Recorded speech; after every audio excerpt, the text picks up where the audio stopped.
find you a seat. Grab yourself a cup of Joe and put up your feet. Let's talk about the latest news and all about true crime. We can make a difference if we put in the time.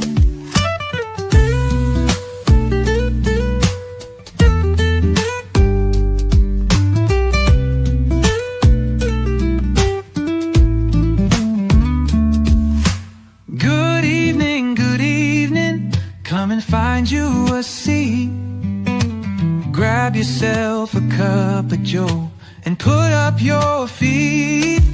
Let's talk about the latest news and all about true crime.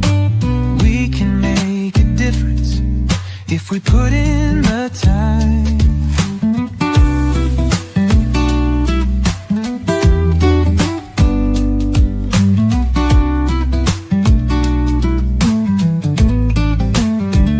Oh, we can make a difference if we put in the time.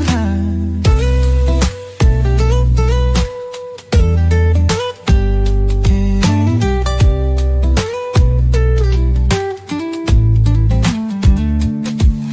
Good evening, come and find you a seat. Grab yourself a cup of Joe and put up your feet. Let's talk about the latest news and all about true crime. We can make a difference if we put in the time. Good evening. Hello, everyone. Hello, welcome in. Happy Tuesday evening. Happy see you next Tuesday. For those of you that are in the know about see you next Tuesday. Still waiting for Kresha to catch up. She's running a little bit behind, so I'm going to have to entertain you for a little bit until Kresha catches up, which is just fine. She can take all the time she wants, and I can bore you for all of those many, many minutes until she catches up. It is Taco Tuesday. It is Taco Tuesday. So the first story that I'm going to bore you with is my lunch story, because I recognized that today is Taco Tuesday, and I ordered from Grubhub some asada tacos from a local Mexican restaurant. And what I got delivered to me was a styrofoam box full of asada meat, which wasn't too bad by itself, but there were no tortilla shells with my order. No tortillas. I ordered flour tortillas. I'm not a huge fan of corn tortillas unless it's unless they're the one where they fry them up ahead of time. Gosh, I can't even remember the name of that. Barria tacos, maybe? Is that the style where? Yeah. Anyway, so I didn't get any tortilla shells, so I couldn't make tacos, and I didn't get any fried ice cream. I ordered fried ice cream. Kresha, I ordered fried ice cream for lunch with my tacos, and I didn't get either one. I don't eat that, so you're on your own. No, fried ice cream, that doesn't even make sense.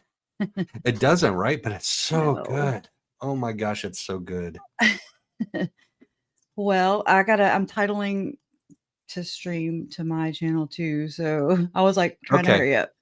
You want me to keep boring people with my stories about Yes. my Yes, tacos go or fried on. ice cream?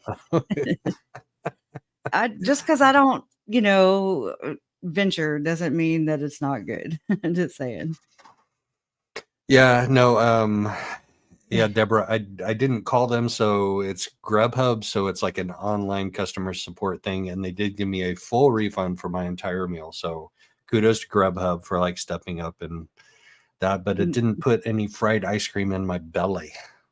Like they give me my money back, but they didn't put any fried ice cream in my belly. That sucks. That really does suck. Uh, Well, let me not even get started. That's me asking questions and not being ready to listen. To hear the So, answer. yeah. And then respond. So not You keep intelligibly. working on what you're working on, and Pull me off for a second. That way I don't, yeah, because I okay, feel all right. Yeah, I compelled. gotcha. There we go. It's just me now. Kresha's going to be back up here in a minute when she's ready. But you remember when I drove from Phoenix area, from the East Valley, from Brandon's house all the way back to Indiana? And do you remember that story about the haunted toilet that I promised you I was going to tell you? Does anybody want to hear that now while Kresha's getting ready? Like, do you really want to hear about a haunted toilet? Because it's not, but it is. Birria tacos. Yes, Deborah. Yes, Birria. Thank you. I didn't talk too much last night on Web Sleuths.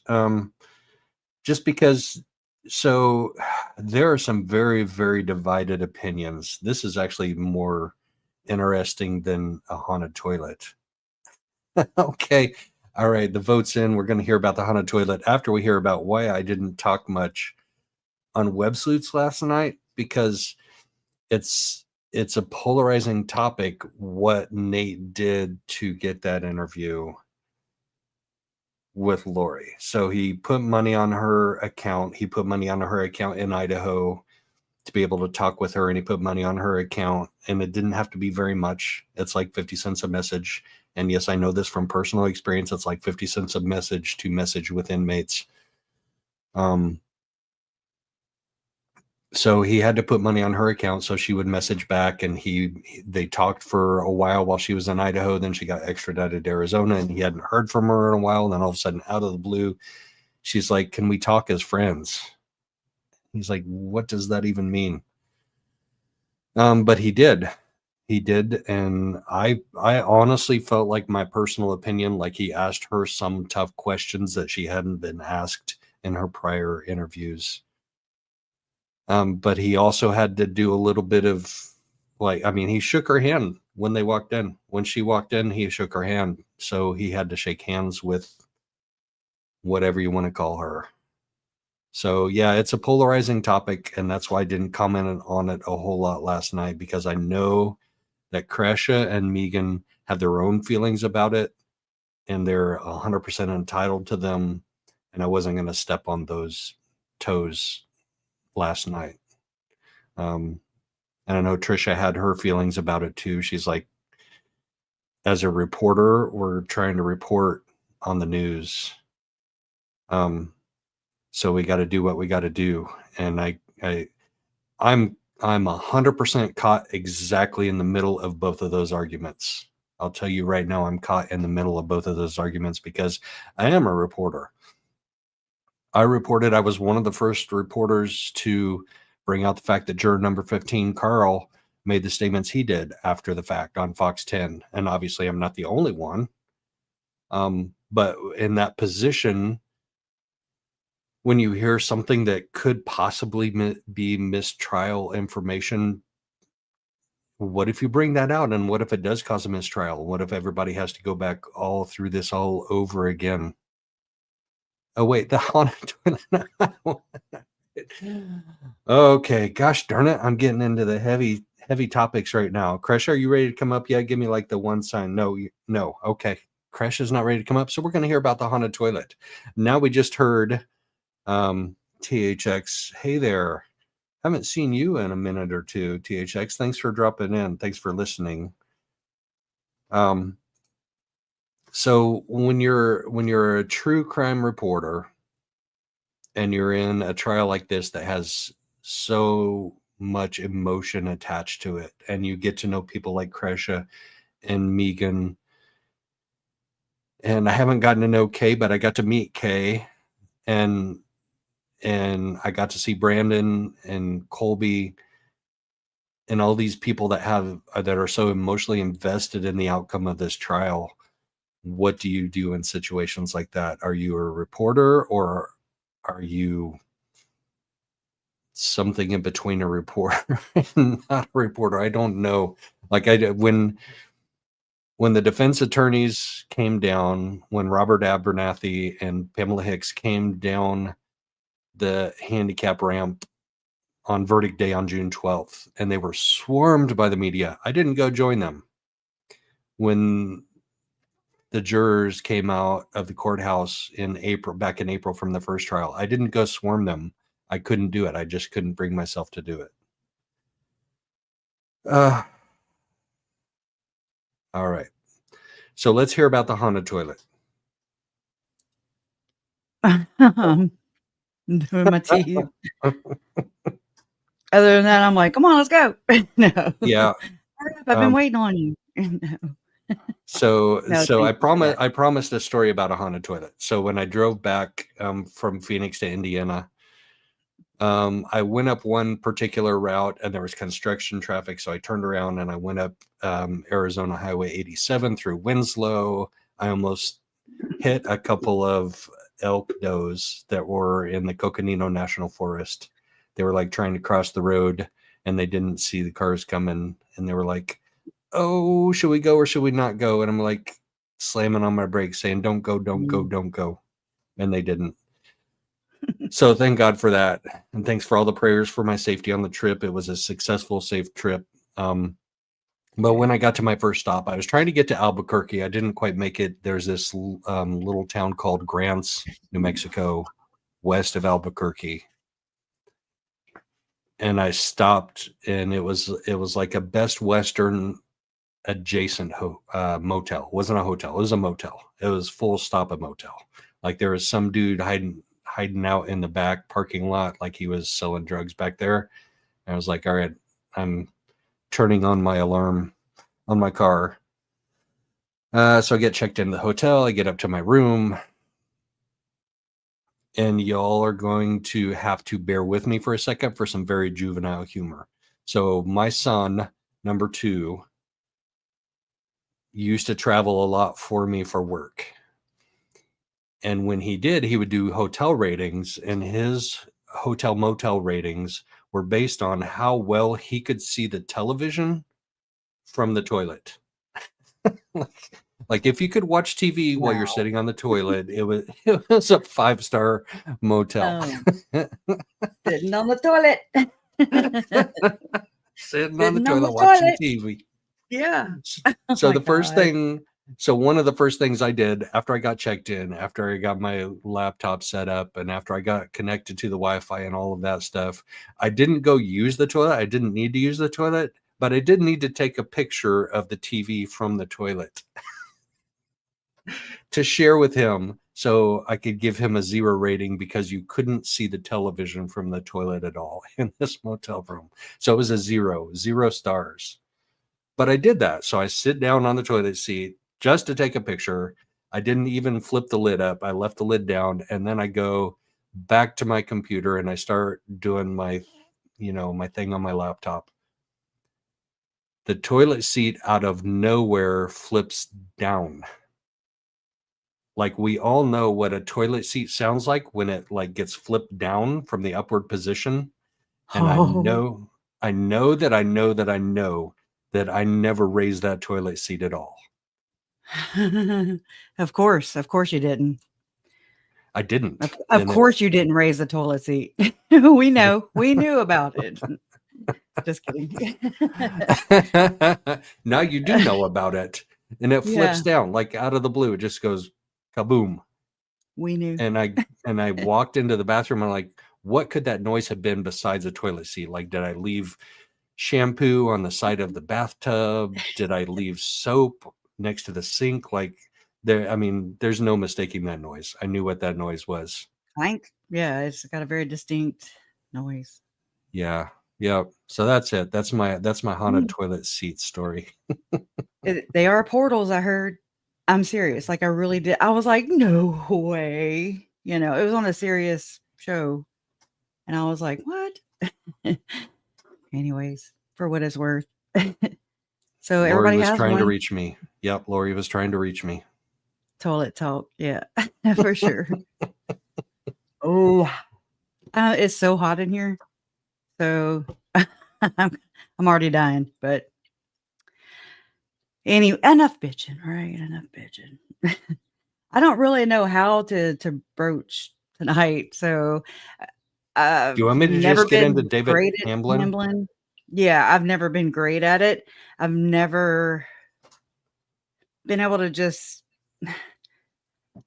commit, completely to it. I've always had to do the orbit and talk about this and that, and so that's how I work. So because I've had to Right. too. Yeah. So I know almost nothing about David Hamlin. I You know, only know just about him because you've mentioned him several times in our conversations. So I just did a quick Google search and I came up with some news articles on him. So we know about something that happened in 2022. He was arrested and we know that the charges were dropped recently. So I that's can what go caught over my those attention. articles. It was a Fox 13 News. It said ritualistic child SA. Well, okay, we have to debate now. Are we going to just have to uh, code word everything, or is it okay if I slip? That's a Because it's hard. It is. It's like a minefield. It's like Lori's mind. Everywhere you step, it's a disaster. Yeah, I'm okay with it on my channel. I have never been docked. I've never been like stricken for saying like me sensitive neither. things on my Me channel. neither. So That or I I'm don't okay with see it. that. I don't know. Yeah. Yeah. I'm okay Okay. with it. We'll say SRA, but there's all kinds of other things. It is a minefield, especially when it's like every time you have to speak. So, but just trigger warning right now. This is a very sensitive topic. This is a very controversial topic. They say it's a phenomenon. Um, I'm of the opinion, just so you know up front how I feel about it. I do believe that satanic ritual abuse is real, very real. I think that it's caught up in politics, much like everything else. And it works. It works in keeping the it, it works from keeping the truth from everybody, because if you have truth, then the victims could, get justice, and we would be knowledgeable, we would be educated about it. But you have people that are like, "Oh, it's a satanic panic." And I mean, I was one of those people, okay? So I'm not picking at anybody, because right here. And then there's people who are like, "Okay, but did you see this?" And I'm like, "Yes." And I mean, I'm open. I'm open. Trust me. I'm very open. Um, but there's a lot of things that point to Tylee and JJ's murders being handled ritualistically. There's a guy who's been around for a long time, since the very beginning of the case. His name is DJ Norman, and he's figured these things out as far as like the ritualistic dates of each one of the murders. It makes my mind do this. So I'm like, what? Because I don't do math. And I mean, I'm talking, it's creepy. That part's really creepy. And so there's that aspect of it, which I will have him on again. I mean, I've had him on and I have him recorded backstage, but it's not presentable, Um, so I would like to have him on now, knowing what I know now versus what I knew 3 years ago. So it's Right. controversial. And I mean, it goes to the highest echelons. It goes to the president. Allegedly, it goes to the president prophet of the LDS church. Um, in my opinion, it's like the Mormon version of Sean Diddy Puffy Combs, right now. They're waiting on the verdict on that right now. That's crazy. Yeah, But and what's relevant is the whole world was watching Lori and her two trials, right? The whole world was tuned into that. And yes, the Karen Reed thing was going on at the same time, so people were tuning into both of them. But now that it's over, are we all just going to turn away from it and forget about it and forget about the connections to the LDS church? I've tried lacing everything that I talk about And that's again why I don't have a lot of. I get punished a lot. I feel like they put me in the outskirts of the algorithm a lot. And I mean, whatever. I'm not going to be a sellout. I refuse. Like their murders are real. Their evidence shows that they are dead. They are no longer here. That they suffered really horrific end of their lives. Like this did not end with them holding ice cream cones and having a great mommy and daddy and everything's peachy. No, that's not how this story ended. It's going to be just as horrific. It's going to be just as jaw-dropping and unbelievable and unconscionable, just like everything else. Like everything's going to match. So, and I mean, this is just, I believe this stems from the Bishop Glenn L. Pace memo, or I say stems, but that's when it first, it's a credible, I say it's a credible source who was tasked. It was he was oh my gosh, I always forget, president of I don't know. He was in Quorum of leadership this, of the was it the church. 70? Was he within whatever no, it's the quorum Mm-mm. of the 12, He but was there's also something of presiding the bishop. 70. Yeah. I have it written down, but let's sit here and guess at it. He 'Cause was that's what in I the do. upper leadership of the church. Yeah, Let's just and say he that. was an accountant.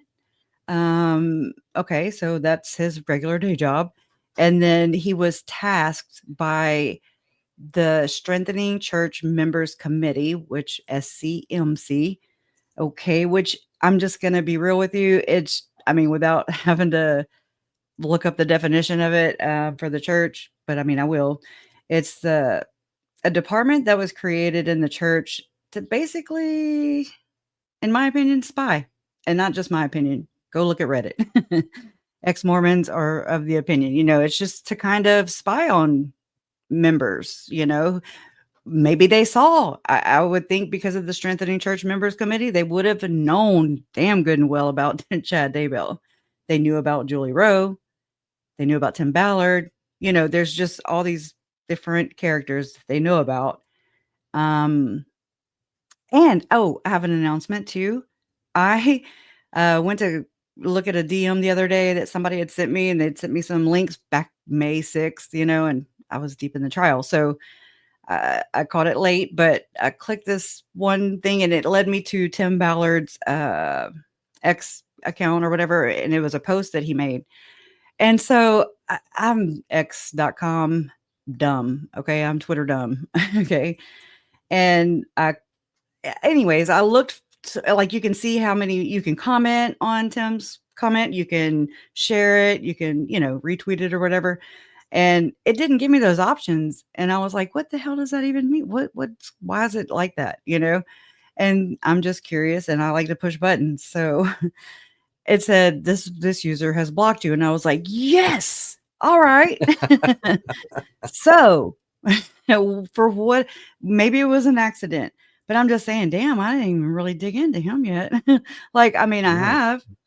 And a lot of, not just me, but I mean, a lot of Visions of Glory, Tom Harrison. Tom Harrison also plays a role in the Hamlin case.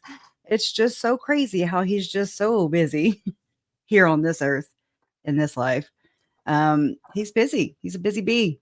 He actually, Tom Harrison, I know I'm jumping around. Let me stop. I'm I can jump Do you want to around. get into Hamlin first? Yes, let's show people what All this right. ex-Mormon therapist is all about, So allegedly. this is an news story from 2022. So he's still really old, not quite as old as he is today, but he was still really old during this. And Yeah, he's in the whatever was 70s. going on. Yes, whatever was going on before 2022, but these are Yeah. when the charges happened. Oh, no, this happened in the late 90s. It's been 30 years, and these girls, David Hamlin and Rosie, well, she was Rosie Anderson, maiden name. Then she married Hamlin, and then they divorced, and then she married this guy named Ford Stevenson. What's interesting here is this, okay, Anderson's, which President Ballard, M. Russell Ballard, is related to Andersons. So is Tim Ballard, which they're like, oh, but we're, they were like, we're not related. And I'm like, anyways, but neither here nor there. Okay, so just know that it's generational, ritualistic abuse. Okay. And so it runs deep. And then David Hamlin he's related to Jacob Hamlin long time ago, beginning of the church. Okay. So you have these people who believe that, guess what? Guess what? Guess what, Joe? Guess what do they believe in? Allegedly. They believe they were really cool people in past lives. You can't make it up. You can't make it up. So I thought you were going to say toilet portals. Like I thought that's that too. They believe in portals. I heard on Mormon Stories podcast with Lauren, Megan, and Mindy that, and I mean, they reported there allegedly, we can't prove it, of course. I'm not going to know. I don't want to know. That Tom would go frequent the bathroom a lot in between, I don't know if that's true. But okay. like, So who is David Hamlin? Who are we going to see this news report about? Who is he? Are you asking me or are you going to show me? Yes. No. I am asking you because I'm going to show a news report and people who are coming in from my channel don't know who David Hamlin is. Oh, this goes so deep. David Lee Hamlin. Okay. He's the central accused abuser, and he's a former therapist that used to be recommended by the church, similar to those of you who have followed Jody Hildebrandt and Ruby Frankie, and how that really did expose a lot of this too. I'm talking about Jody, but it's showing a pattern, that the church has done this, and either they're doing it recklessly or I really don't know. I'm gonna leave that open-ended. We have so Roselle Anderson Stevenson, formerly Hamlin. She's Hamlin's ex-wife, and she's also accused of abuse, and she was later arrested after Hamlin, her ex-husband. Then there's David Levitt, and David Levitt is interesting. He's the Utah County attorney at the time, and he had a press conference, and that's going to be discussed later on today. He and his wife Shalom are named in the victim impact statements. You're going to hear me refer to those victim impact statements. Hamlin and Rosie have 4 daughters, and all of them wrote victim statements, and they are detailed, in depth, hundreds of pages. It's and their stories, they all wrote these things, their reports separate from one another, but they align in so many ways. Okay. It's horrific. But anyway, so just know that's the victim statements. That's what I'm talking about, are these statements that, were included in this GRAMA is what it's called, because it's Utah. GRAMA, it's not just FOIA. It's like FOIA, but it's the Utah version of FOIA, GRAMA. And so a lot of people have been careful, I've noticed, between dealing with Lori and Chad, when body cam footage comes in, when FOIA docs dropped. I mean, it was like, it was heavy. It was crazy. All that information, all, at our finger, we're devouring it, right? Not so much in the Hamlin case. And that's weird. It's so weird. Like, I just noticed that this guy, his name he goes by Goel, but some kids are howling. I'm sorry. Investigations in Ritual Abuse is the name of his channel. He has a Substack. I have subscribed to his Substack. I've actually talked to him in depth because I was following and, reading everything that he was publishing. He was hired to investigate and corroborate further the Hamlin daughters, the Hamlin sisters. Sometimes I'll refer to them as their victim statements. Like he would do it geographically, at such and such year we lived here, and this person was our neighbor. This person was our neighbor, and it checks out. Okay, it does. And so, anyways, I've followed his research because he is, I would say, the lead on this. That's who you go to. Now you go other places, but there's not very many other places to go because this is very well contained. And I noticed that Goel, okay, Investigations and Ritual Abuse, he didn't publish the whole case file. Like, there's tons of audio, there's tons of video, there's tons of this. We've only scoured through the reports, and I have all these files. I mean, I'll give you the link. I've shared it before. It's a Dropbox. Have at it. And oh my God, self-care. But so I just noticed that he's just now starting to publish these things, but they're not getting a lot of traction as per usual. It's very interesting how this works. I've been working on cleaning up the audio. Yeah. So how is David Hamlin tied to the LDS Church? I guess would be He was a member. He served callings. He was and he got referred to as a counselor. He's a psych. I don't remember the name. I always get psychologist is what he was. He would use hypnosis. Play that news story. Let's just play that news. Right. It's crazy. I'll get better at this one day. Every day. And it's over. 2 News. Thanks for being with us tonight. I'm Heidi Hatch. I'm Mark Cabell. We're following breaking news. Investigators in Utah County looking for victims of an organized sex abuse ring. Sheriff's officials are calling it ritualistic sex abuse. Jeremy Harris spoke with police about this. He's live for us in Utah County. And Jeremy, what did you find out? It sounds disturbing on the surface. Yeah, it does. And Heidi, we just spoke with sheriff's officials here in Utah County. They tell us they've been able to substantiate enough of these allegations that they felt comfortable coming out publicly today, saying that they are hoping to speak with any other victims of what they describe as ritualistic sex abuse. Now, let's get you caught up to speed on what we know. According to the Utah County Sheriff's Office, they say this investigation began back in April of 2021 when a victim came forward saying that they were part of a ritual or a sex trafficking ring that was operating in Utah County, Juab County, as well as in Sanpete County between 1990 and 2010.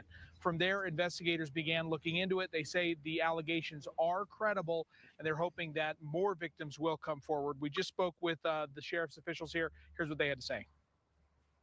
Ritualistic probably typically more would involve a group of people, an organized effort at abuse, trafficking, providing victims to each other in some way, or bringing victims in. Here, I got this person here, you can take them, kind of a thing. Yeah, now we also heard from the sheriffs tonight that just since this story broke a few hours ago, they've already been contacted by several other potential victims who've already seen this message from the sheriff's office that's come out just this afternoon. So they say they are hoping to be able to get more substantiated. They also say they're working with federal partners to investigate what happened here. Now, coming up tonight on 2 News at 10 o'clock, I pushed the sheriff's officials here a little bit on kind of the vague details. Why is it perhaps vague, and what would they say to skeptics when they hear about this ritualistic sex group? We'll have their answers on 2 News at 10. Back to you. All right, it is disheartening to hear about it in our own community here. Jeremy, thank you. Our 2 News Investigates team has been digging into this story. You can contact them with any story you think we should be covering or information we should know about at investigates@ku. It's disheartening to hear about in our own community. That was a very light story too, by the way. Yes. Yeah. That one's interesting. I have so Goel published a bunch of his research that he had been writing about on the Substack that he has, but he published it because they were trying to get the Utah, I forget the name of the bill. I'm sorry, y'all. Like, this isn't my niche, but I know it in my head. Okay. I can point to it, but that's about it. So, and I just forgot what I was saying. So there's that. Okay. So he had to write an entire background into this case because they were trying to get a bill to take away the statute of limitations for victims, you know, in the state of Utah. And it made it all the way to, I don't know politics. So that's why I'm like, wah, I don't know. I don't know how to even explain it, but it died on the floor, whatever that means. Okay. So it made it out of committee, but it didn't. It did. Only one person voted against it. His name was Brian King. And anyway, so it made it, and then nobody pushed it forward. And so it's just another one of those things where it's just like, come. And it was to also recognize ritualistic abuse against a child as a crime in Utah. It's not right now. But I mean, just the acknowledgement period saying, hey, it's ritualistic child abuse. You know, like people look at you crazy when you say it. I say satanic ritual abuse because that's what people know it as. Is it satanic? Absolutely. Okay. Just like Goel says, if you're harming a child, it's in that way, for sure, it's satanic. I don't care who you are. I don't care what faith, you know, like that's wrong. But I mean, anyways, it's just semantics, you know, basically different people's beliefs. The Tanners, you know, who've covered this and many other things in Mormonism, they've I keep forgetting what I'm gonna say.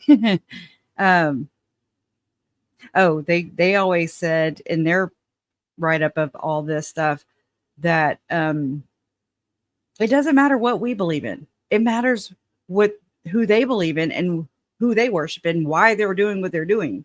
You know, it's like not, we can sit here and debate all the live long day, but it's irrelevant, you know, it really is. Yeah. It's kids are getting hurt and we're too busy battling it, you know, too. And just, I know it's hard to reconcile with your mind. Okay. Because I mean, if I can't wrap my head around reading it, the experiences or the alleged experiences of these alleged victims, can you imagine living with it? Let's pretend it is real. Let's just give it a whirl. I mean, can you imagine? Like, if I believe in it, but I'm just trying to throw that up there. Like, we can't even read it. I can't even talk about it. You know, this is ridiculous.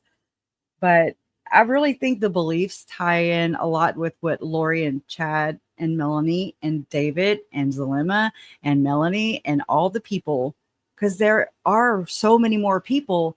And so are they following Chad and Lori, or are they following the beliefs that were already there and they're just practicing them? Or, you know, it was so bad, you know, like this happened, in my opinion, this extends out to Ruby Frankie and Jody Hildebrandt and how they were torturing R and E Frankie and the other children too. They just, you know, weren't caught there at Jody's house that day.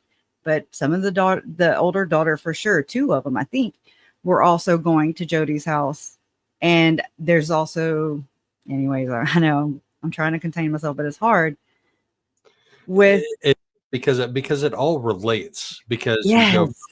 you go from Chad and Lori and their circle to Jody. Jesse Hildebrandt talked about how her aunt or their Aunt Jody would make them she goes by they them, so it's hard for me. It's hard to train myself. But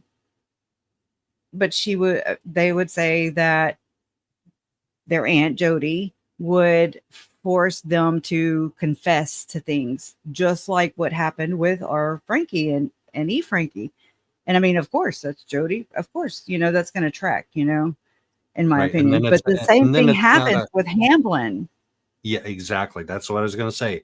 It's a very, very short step to make to get to David Hamlin and to also get to Warren Jeff's FLDS. Yes, and that plays into this too, big time. Big time. In the actual victim statements, the Hamlin daughters, I don't know which one, you know, she talks about how, I believe it was, I'm guessing here, so don't hold me to this, but yeah, it was, she claimed that David Levitt allegedly went and obtained one of the Lost Boys' So for sacrificial purposes, I'll just say that. And expendable is how they look at this. There, because a lot of the FLDS, you know, I mean, I don't know this. I didn't go look myself. So I'm taking the research that I've read about from people who have gone into this, you know. So just, I want you to know that up front.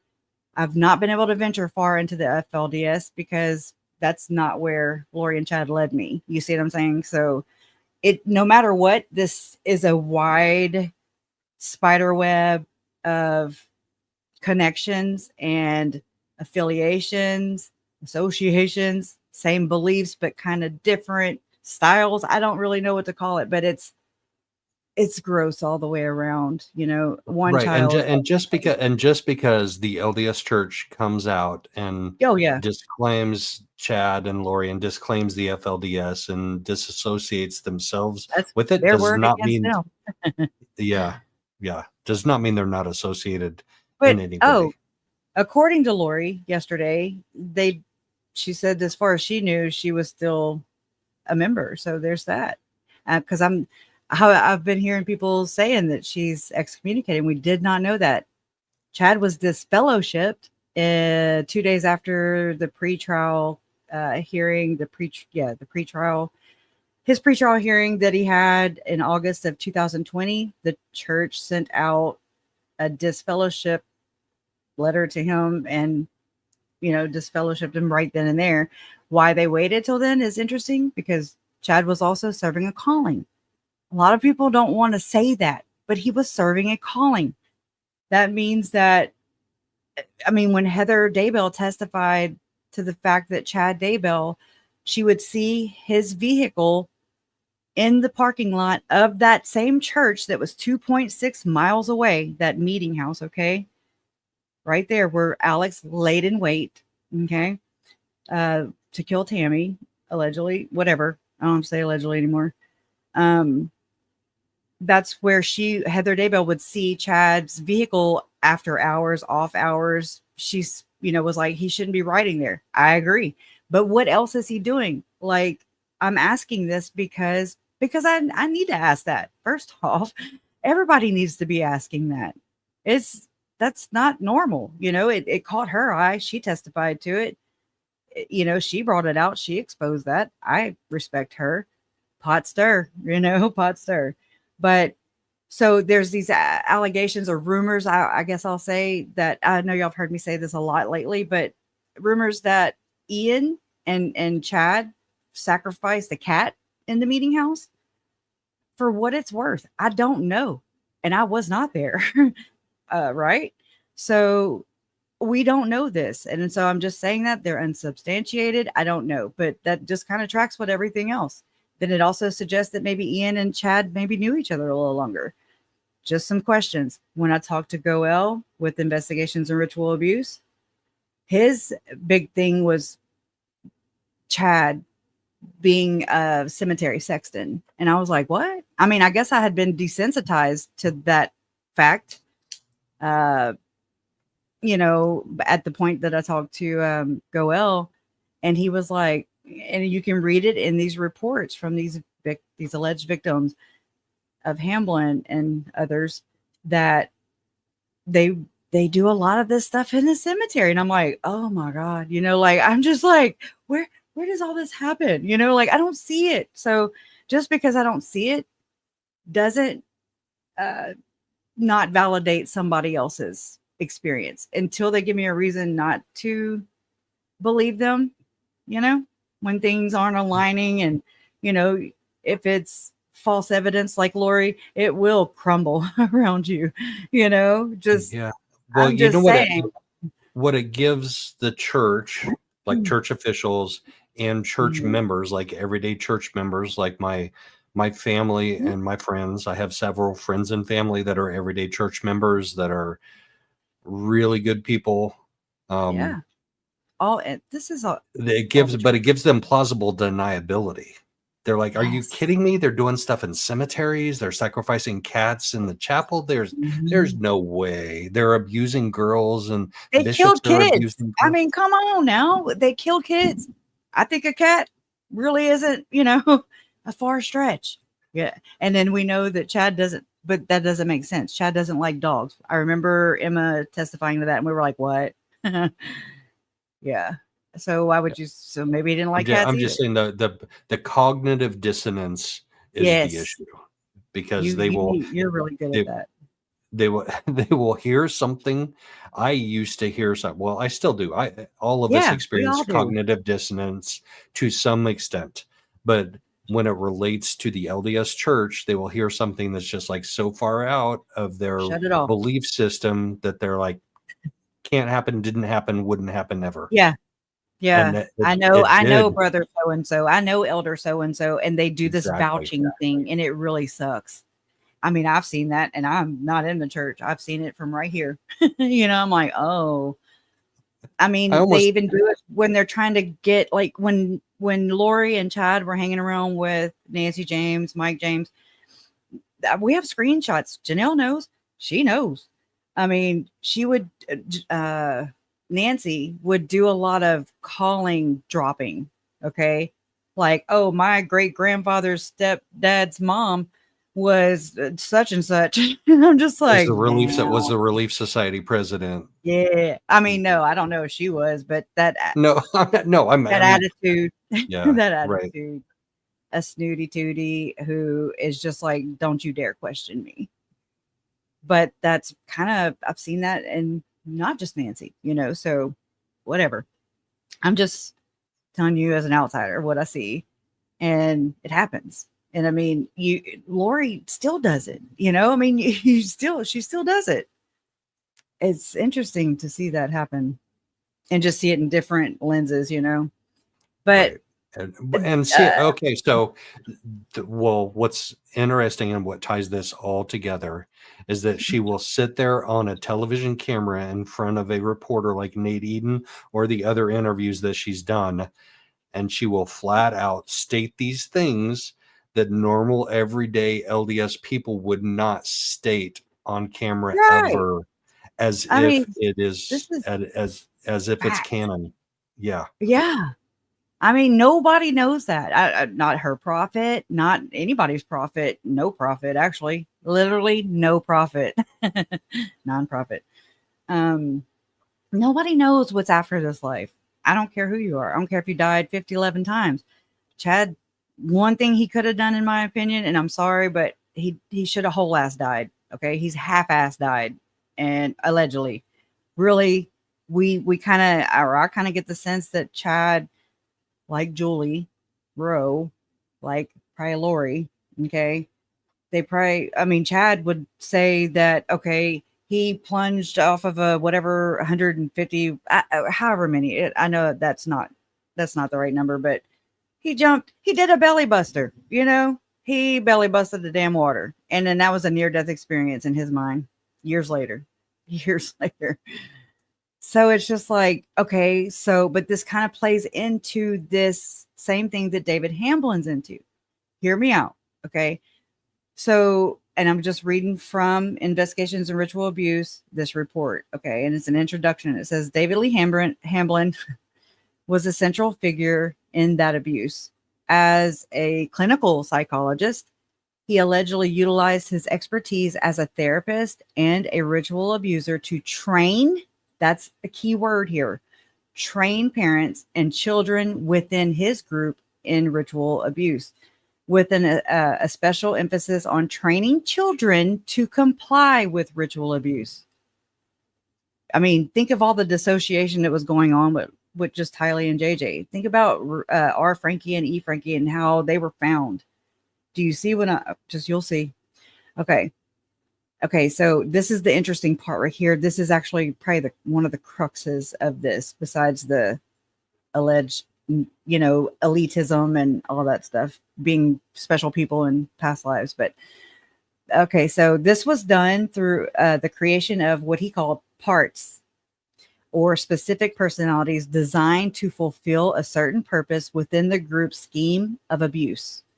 Hamlin's eldest daughter, Rachel, alleged that her father had created a part named Tabitha.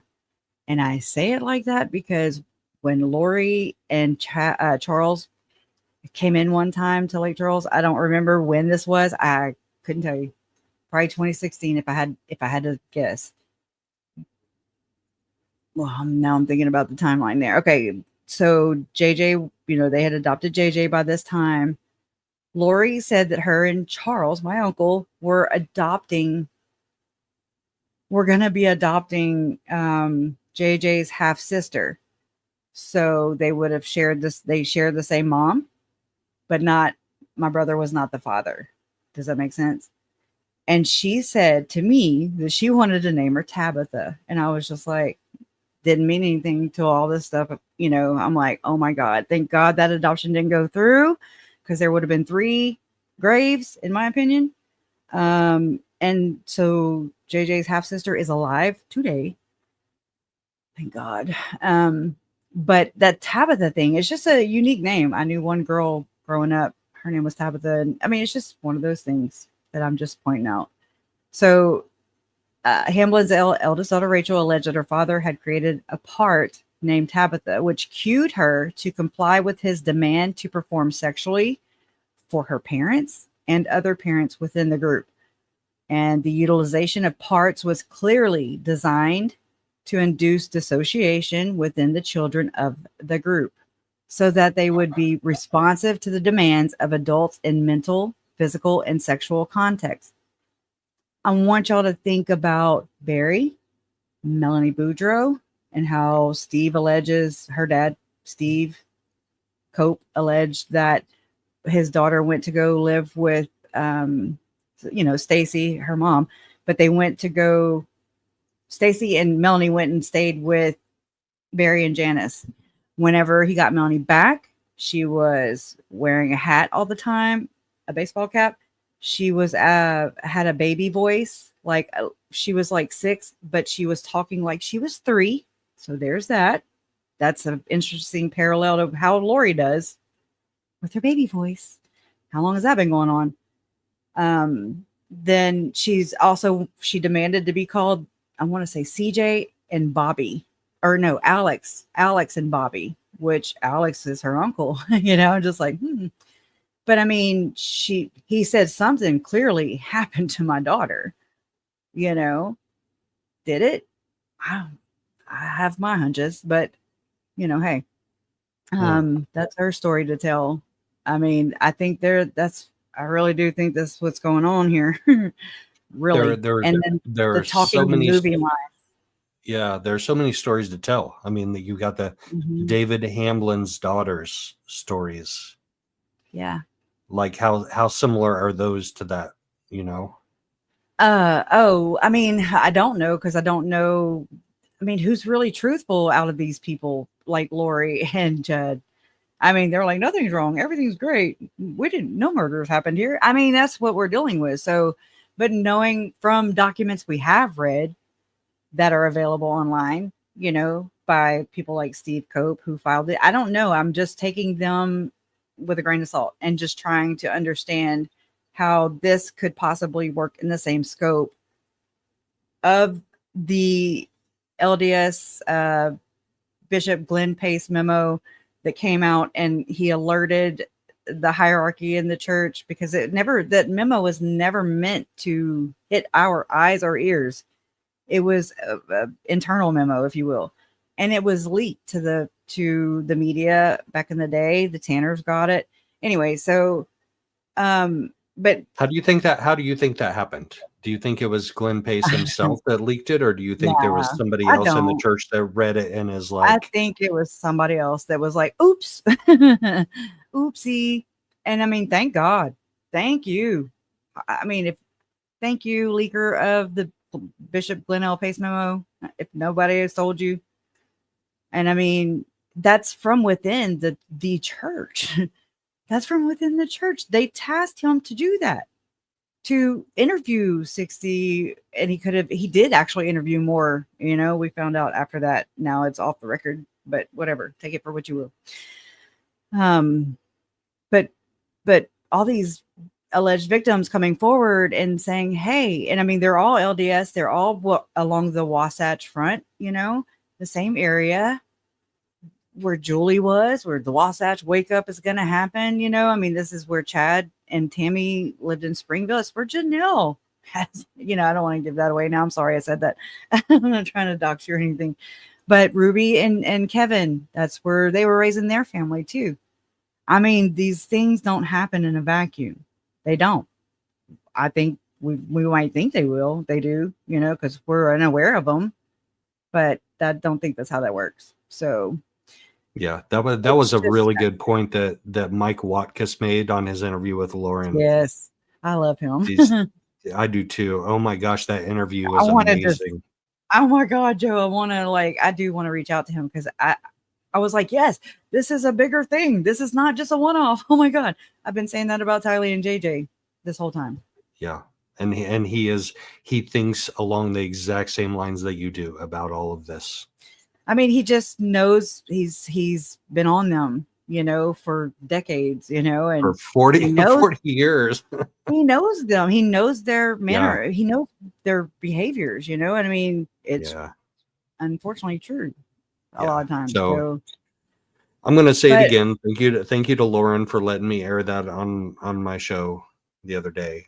She let me play clips of her interview with him on my show, and that was so educational for me personally, but hopefully it was for other people too.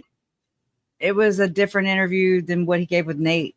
He opened up a lot more with Lauren, and I was glad, you know. I mean, he teared up. I mean, he you know, and I'm just I get it, and I appreciate his tenacity and his ambition, and I don't know, his compassion, his drive. Like it's a problem. It's a fucking problem, you know. And it's like, how many more kids have to be hurt? How many kids have to die? Don't say I didn't see this coming. You know, you don't get to say that now. Okay. Yeah. And Lauren admitted that too. Lauren admitted Warren Jeffs could have been stopped sooner. Yeah. The other dude could have been Samuel, what was his name? Yeah. Yes. Samuel. Yes. He could, whatever. Bomb started with a B, I think. I don't know. I don't care. I don't need to say his name. He could have been stopped sooner. You know, if we're all paying more attention, which is what we're trying to get you to do right now, is pay more attention and be educated and be knowledgeable. And educate your kids. I mean, yes, to the best of your ability without causing them trauma. You know, I have to sit there and I'm like, okay, you can't just scare them. You can't just scare your kids.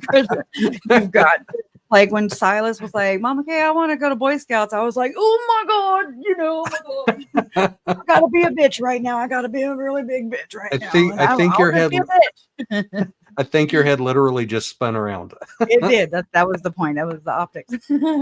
No, but I mean, seriously, like I will just call me a bitch. He'll call me a bitch till he knows better, you know, but he ain't gonna get diddled right there. Not on my watch. I'm just saying. And I mean, so then I'm like, am I being too overprotective? And I'm like, you can never be just too overprotective. Are you? And then it's like the proof is in the pudding because that's Tylee and JJ and they're dead. It's like, you know,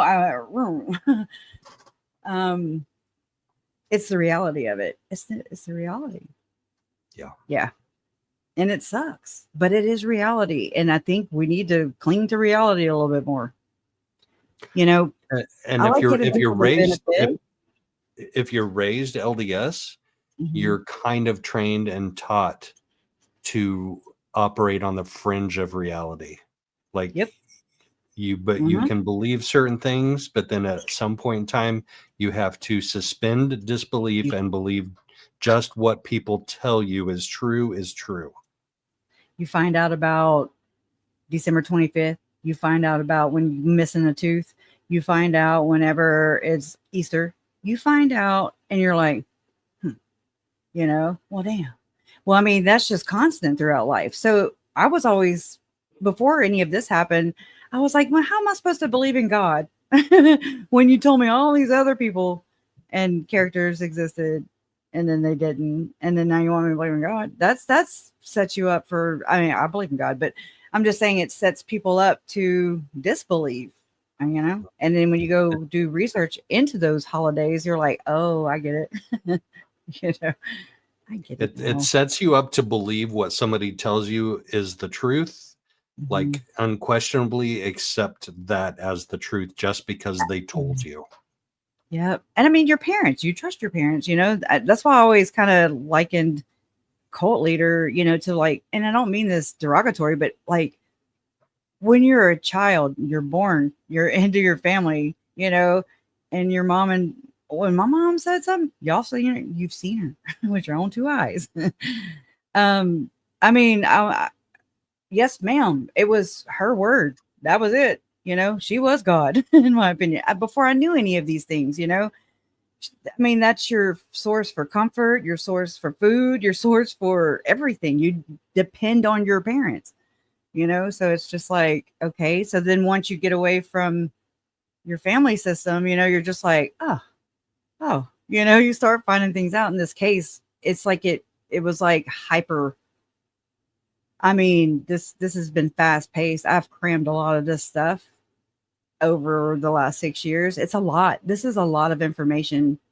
All these things together, Tim Ballard, Jody, Ruby, Tom, just David Hamlin, this aspect of it is a lot, plus other cases, plus other aspects of it that I've delved into, plus trying to grieve, plus trying to just have regular brain space, Yeah. Not Some days Mormon. you want to get up and you're like, I don't want to put my big boy pants on today. I don't know what that, I don't have, unfortunately, and I mean, I really think about this. Like, I don't know if it's just because I'm related. I don't have that option to unplug or turn it off, or look the other way, or not give her a platform. I'm giving her a platform. I want to know, bitch. We didn't came this far. And we're here for you. We are here for you 100%. I know a lot of people feel strongly. She has pulled that out of all of us. She gets us in a raunchy ass mood too. And it really sucks because she's so, I don't even know the word. She's deluded is the only word that I can come up with that like comes close. She's so deluded. She's deluded about her. She's a bitch. A demon. She is evil, all the things, diabolical. I've never been able to find a word that properly describes my feeling, how evil and narcissistic and just guilty, all the things. There's nothing like. Yeah, I've tried. You run out of words trying. Yeah, we all run out of words trying. I've looked in dictionary. I've looked in word, just trying to find the word. I'm just like, what is it? What is it? Your thesaurus.com is wore out. It is. It's like, no, she's all of them. But, so tell us more about David Hamlin now. Let's keep going down that road. So, all right. Let's get off of that. Let's get off the hooker and let's go down to. She is a hooker. Thank you for saying that. Everybody that agrees, smash the like button. All right. Okay, so already we know that Hamlin's eldest daughter, Rachel, alleged that her father had created a part, named Tabitha. So, which he would, hold on, I lost my spot, which cued her to comply with his demands to perform sexually for her parents, meaning him, allegedly, and for other adults within the group. And there are 144 other named individuals. The utilization of parts was clearly designed to induce dissociation within the children of the group so that they would be responsive to the demands of adults in mental, physical, and sexual contexts. This is interesting. The children were to be compartmentalized into a distinct parts or personalities, each serving a specific purpose or role within their obligations as group members. Just know that word group. Okay, just hang on to that. Think about what I just said about Melanie, how Steve alleged that she went to her grandparents, came back, and he felt something happened to his daughter. Anyways, think of all the trauma that was going on around. I'm not trying to, you have to think this is generational. So that would put Lori as a victim at one point. That would put Stacy as a victim at one point. It would put all these perpetrators as a victim at one point, just like Jody, just like Ruby. Right. And you wouldn't be the first person to suggest that. it's hard to wrap. It is. I'm like, God dang it, she ain't no damn. She's not no damn victim, But it's true. Bullies are, I've tried to teach that to my sons. I'm like, that kid's bullying. Don't you dare. Let me find out. Let me find out you're bullying. Just you got to wonder, like, what's home life? Do they have a mom and dad that that are there, that love them, that show them love? There's difference there. So I don't know. I just try to get them thinking instead of reacting, and maybe extending an olive branch to a kid. I don't know. So the goal of the adults. Hold on. The child. Oh my gosh, where am I at? Okay, so the children were to be compartmentalized into a distinct parts or personalities, each serving a specific purpose or role within their obligations as group members. The goal of the adults was to ensure that the children would grow up into adults who would perpetuate the group into the future. There you go. Ensuring Generational. and it's Satanism. At the core of it, you'll see. Ensuring its continued activity and success within the Church of Jesus Christ. Within the Church of Jesus Christ of Latter-day Saints.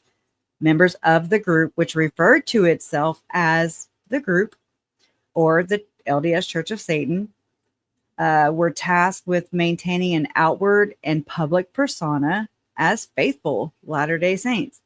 In addition to secret persona, hold on, I suck with keeping up with the lines. Y'all know that. Okay, in addition to a secret persona as members of the LDS Church of Satan, the former persona would provide cover for the latter. See, this is where I'm like, how does this stuff work? This is mind control, to put it simply. You're fracturing the mind. You're compartmental. You're causing DID. You're causing multiple personality disorder, which is now dissociative identity disorder, which I sometimes look at Lori. I'm not an expert, but I'm just like, good. How many did we just see of personalities come flying out of that one sentence? Yep. I'm not a doctor, but just a weird.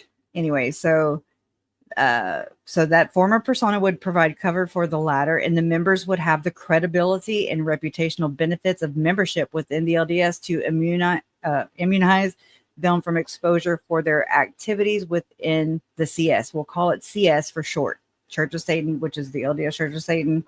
It's a cult within a cult, or cult within church, whatever you want to call it. So the members of the group were high functioning and high achieving individuals of notoriety. So this is where I don't think Lori fits here. Okay. I think Chad maybe wanted to be. He tried, but he might have friends. He was friends with, he had Tom Harrison go around. He was going to visit with Tom Harrison in the Salt Lake City office. Fat ass Chad was driving his truck. I'm kidding. His van. He was driving from wherever he lived in Idaho and going to visit Tom Harrison. Why? And him and Julie. So why? That's just something to chew on. The former persona. Okay, so I said that. Okay, the members of the group were high functioning. Okay, and high achieving individuals of notoriety. I think Tim Ballard also. Just keep him in mind. They were artists, medical and psychiatric professionals, academics, and successful businessmen. They held high callings in their wards and stakes within the LDS, and were either related to or friends with individuals who held even higher callings in the upper echelons of the Church of Jesus Christ of Latter-day Saints. They were bishops, stake presidents, high counselors, and held familial relationships or personal friendships with Area 70s, quorum members, or even First Presidency members. He has done a whole expose on who's who and who's related, and it's like, whoa. All of them. Every one of them. All right. Despite the overall tendency within the group for high functioning or high achieving lives, they were members who showed signs of abuse and its effects. These members failed academically, took longer than normal to matriculate in their undergraduate and graduate studies, and had extensive mental and physical health issues. The children of David Lee Hamlin were chronically absent, think of Tylee, or tardy in their school-aged years, a fact which was documented in his divorce. The divorce proceedings also yielded confirmation of the Hamlin sisters' allegations that their father had forced them to ingest peyote, a controlled substance, as well as confirmation of their allegation that their father had moved a mentally ill adult patient into the family home in Provo, where Chad lived also, where he forced Rachel Hamlin to participate in the patient's therapy at the expense of her own education. Sounds like Jody too. Hamlin's devolution? I guess. Hamlin's devolve, I'll say, from a respected therapist and member of the Church of Jesus Christ of Latter-day Saints, was also chronicled in his divorce, as well as the investigation by the Division of Occupational and Professional Licensing, which is DOPL, which resulted in the loss of his license to practice psychology. His association with known sexual predators was both professional in his treatment of convicted child sexual abuser Sterling Van Wagenen. That's interesting. John DeLynn had posted a conversation between Sterling Van Wagenen and his alleged victim. It's whoa. And familial in the case of his in-law, Timothy Nathan Tuttle, who was convicted of sexually abusing his adopted daughter. The court in Hamlin's divorce found by clear and convincing evidence that he had sexually abused his eldest two daughters, Rachel and Eliza. Two of the adult female patients that Hamlin had sexually abused testified at his custody hearing. The court heard of Hamlin's descent into a peyote-fueled exploration of Native American religion, which he integrated with his peculiar combination of psychology and the Mormon priesthood, subjecting his patients and his own children, allegedly, to the blend of beliefs and practices. Hamlin was utilizing hypnotherapy, peyote, and the mixture of his various belief systems into a method of convincing his adult patients that they were actually ritually abused children. He was like, they would go see him, and one guy, Brett Bluth, you can find his interviews and stuff online, news reports. Brett Bluth went to him as a child, recommended by the church, thought he was gay. I mean, he said he went to go cure his homosexuality, and they sent him to David Hamlin. And that's horrible. Sounds like a great idea. Oh my gosh. I mean, it's tragic. Like, can you imagine the trauma that, I know it sounds crazy. I know. I don't fault you for laughing. I mean, it's just because it's like, what? It's absurd, right? Exactly. That's why I was laughing, not because it's it's like in any way, shape, or form, because it's so are you absurd. saying that? Am I hearing that? Yeah. It's absurd. It's like, what the F? It doesn't make any sense, but here we are. So he convinced, according to Brett Bluth, alleges that Hamlin was like, yes, you've been satanic ritually abused. And he was like, no, I haven't. And he's like, yes, I have. And he was like, no. He wasn't buying his shit. So it's pretty awesome. But another one that can't get his alleged perpetrator to even, be decided by a jury of his peers. So we can't even get it there. 30 some years or 20 years, however many, since the late 90s. So lots of years of corruption. It's called corruption, and it's everywhere. And I'm not a conspiracy. I'm a realist. Okay. And it's just like, everybody has the capacity of being corrupt. And if they're not actually, I know a lot of people are like, well, it's not all these lawyers and doctors and judges, and they're not all like gangbang. I'm not trying to be, that was a little egregious. I'm sorry. I'm just pretty raw. And I've been dealing with this stuff, reading it. So I'm kind of desensitized to it. I'm sorry. But I mean, when people hear this stuff, they're like, no, they're not all doing this to children, right? I hope not, but no, it's also people who are compromised. Maybe somebody, has a career and they're in this certain position and somebody blackmails, like, well, if you say anything, then bye-bye job, bye-bye career, bye-bye, you might as well move because this is crazy. It's Diddy, Mormon Diddy. Okay, it's Mormon Diddy is what it is. You need some merch. So, you need some merch that says Mormon Diddy. no, I just made that. Oh my God, they would probably, the church would sue me, Diddy would sue me, I would sue me. Yeah, it'd be worth it. Anyways, I don't know. It's wild, y'all, and we're just in the we're just dipping our pinky toe into it. Not even. This is nothing. Oh, here we go. You got to hear this though. I just saw this word, so we got to go. Hamlin would, whoa. Let's see. Hamlin was utilizing hypnotherapy, peyote, and the mixture of his various belief systems into a method of convincing his adult patients that they were actually abused as children. So interesting. Okay. Hamlin would follow those efforts with the proposed therapeutic regimen that involved sexual contact with him under the guise of healing his patients from their alleged childhood ritual abuse. So here's your false claims, I would say, right?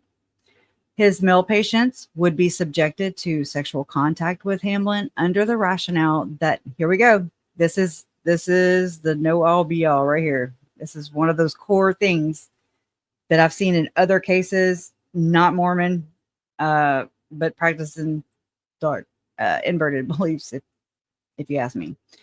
I mean, Aleister Crowley, okay, practices. His male patients would be subjected to sexual contact with Hamlin under the rationale that the semen of a righteous man could drive out the semen of the unrighteous ritual abusers, which Hamlin explained was causing the mental trauma and sexual identity issues that plagued his male patients. Ew, that just made me think of Gordon Bowen. And I'm sorry, for those of you who know, like, so that tells you what he was doing with his male patient, with Gordon. Why are we even talking about this? Because it's the No. I'm not. I'm not challenging you on why it's relevant. Okay. I'm saying why are church members, why are church leaders, why is any type of an investigation like even talking about semen in any way, shape, or form? Like, it's just so. They're not gonna. I mean, to be, I guess, what, cognitive dissonance, like you said, or give him the benefit of the doubt, because he's a church member just like us, and he holds this calling, and he's also a psychotherapist, and he's even being, the church recommends him, so I'm gonna go to him because he's one of us, right? Okay. And it's like herding sheep, or I don't know, it's really gross. It's depressing, but anyways, that's very important though, this whole seed righteous, okay, because anybody who will go and read the documents, the victim statements, you will see for yourself, read with your own two eyes, other episodes of this alleged thing happening. So really gross. Okay, so this would in turn enable Hamlin to cast out the parts that he claimed were causing mental illness and homosexuality in his male patients. So what do you think Lori and them did do with JJ and his autism? Which Tom even said, Tom brought this up, and I'm like, thank God he knows that, that the ritualistically speaking, a young male child like JJ, I'm just gonna say, with autism, they kind of seek them out, okay, and then ritualistically speaking, for Tylee, my hypothesis is that she was a virgin. For whatever, I don't believe these things. They do. And you got to take into consideration September is, you go look at the anyways, I'm getting too far. The satanic ritual abuse calendars, there are certain days, Tuesdays, we know Tuesdays were very significant for Lori and Chad and their group. Raphael was significant. Okay. Green was very significant. Malachite was significant. These are things that an FBI agent voluntarily testified to. Okay. So I didn't make that up. it's in the transcript. But I mean, I'm just saying symbolisms, they are there. Trust me. I did not know. But anyways, I'll tell you about that another day. So those patients described a pattern of abuse that involved manipulating them into consent for the initial sexual contact, followed by increasingly more violent sexual assaults in Hamlin's home office in Provo. When the patient did not comply with Hamlin's desires, I'm going to say allegedly for all this, okay? Oh my God, trigger. He would forcibly, I'm going to say R word, and sexually assault them. David Lee Hamlin was not a pedophile, and this is very important, okay? Because, okay, it's just, you got to understand, or an exclusively heterosexual or even bisexual man. He was a situational offender, a man whose proclivities were contingent upon situation and convenience. In his home, his sexual access to his own daughters was unchallenged due to his status. This is interesting. Right here, as the pater familias, a man who owned his wife and children and exercised total dominion over each member of his family. Who does that sound like? For those of you who followed Chad Daybell's trial, by the end of it, I think we all saw the big picture of what Tammy meant to Chad. Right. And the kids, how they treated her, how Chad treated his mom, how, and then I'm like, well, how can Heather be married to men? How can they be good and then they be bad? Or where is Chad Daybell's sister? Where is she? I want to know where she is. Becky, where you at? Why is she? It also makes me wonder about the stories that his children are still supporting him.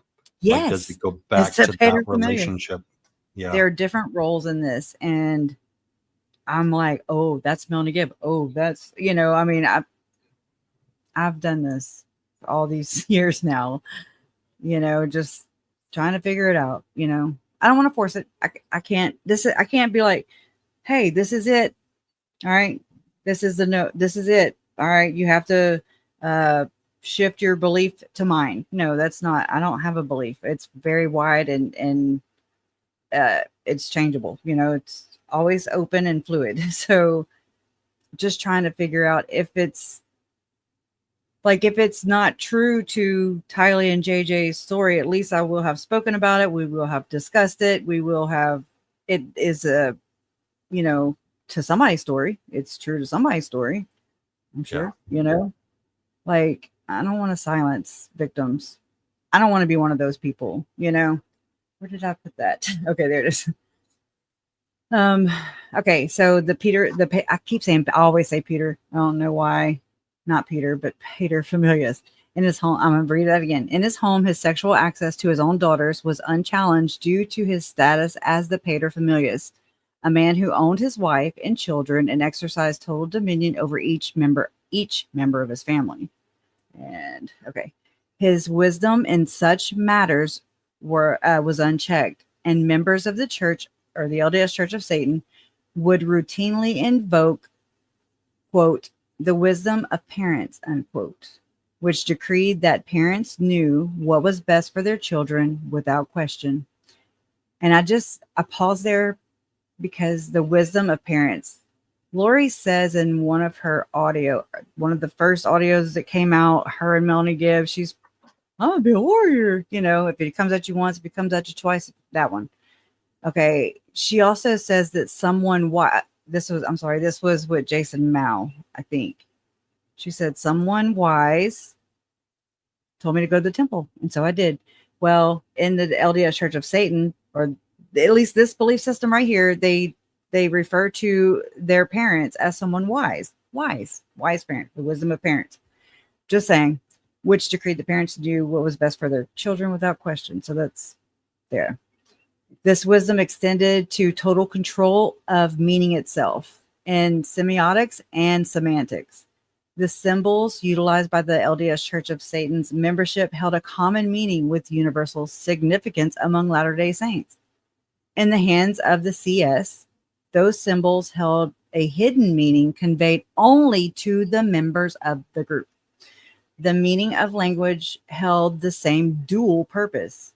CS members used the term Lord in mixed company, which to other Latter-day Saint means Heavenly Father, but the CS members understood Lord as a reference to Lucifer or Satan.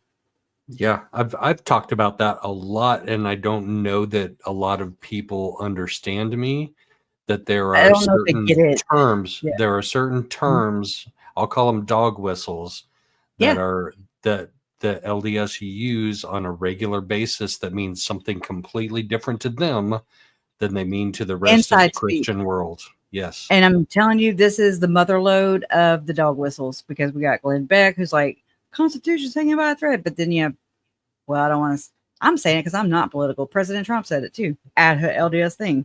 I was like, oh, Lord, don't be telling them that.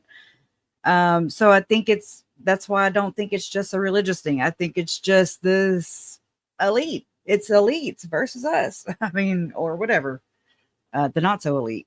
The Berries versus the Charleses, the Berries versus the Tylee and the JJs, the Lori, you know what I'm saying? Like that mentality versus the wheat and the tares is what it is, basically. Mm-hmm. So it's just interesting. So, I mean, Lori talks about Jesus being Jesus's favorite. He came to her in 2017, blah, blah, blah, blah, blah. And I'm just like, it's the wrong Jesus, like, who have you been raised up to know as Jesus? Because holy hell, It's Jesus.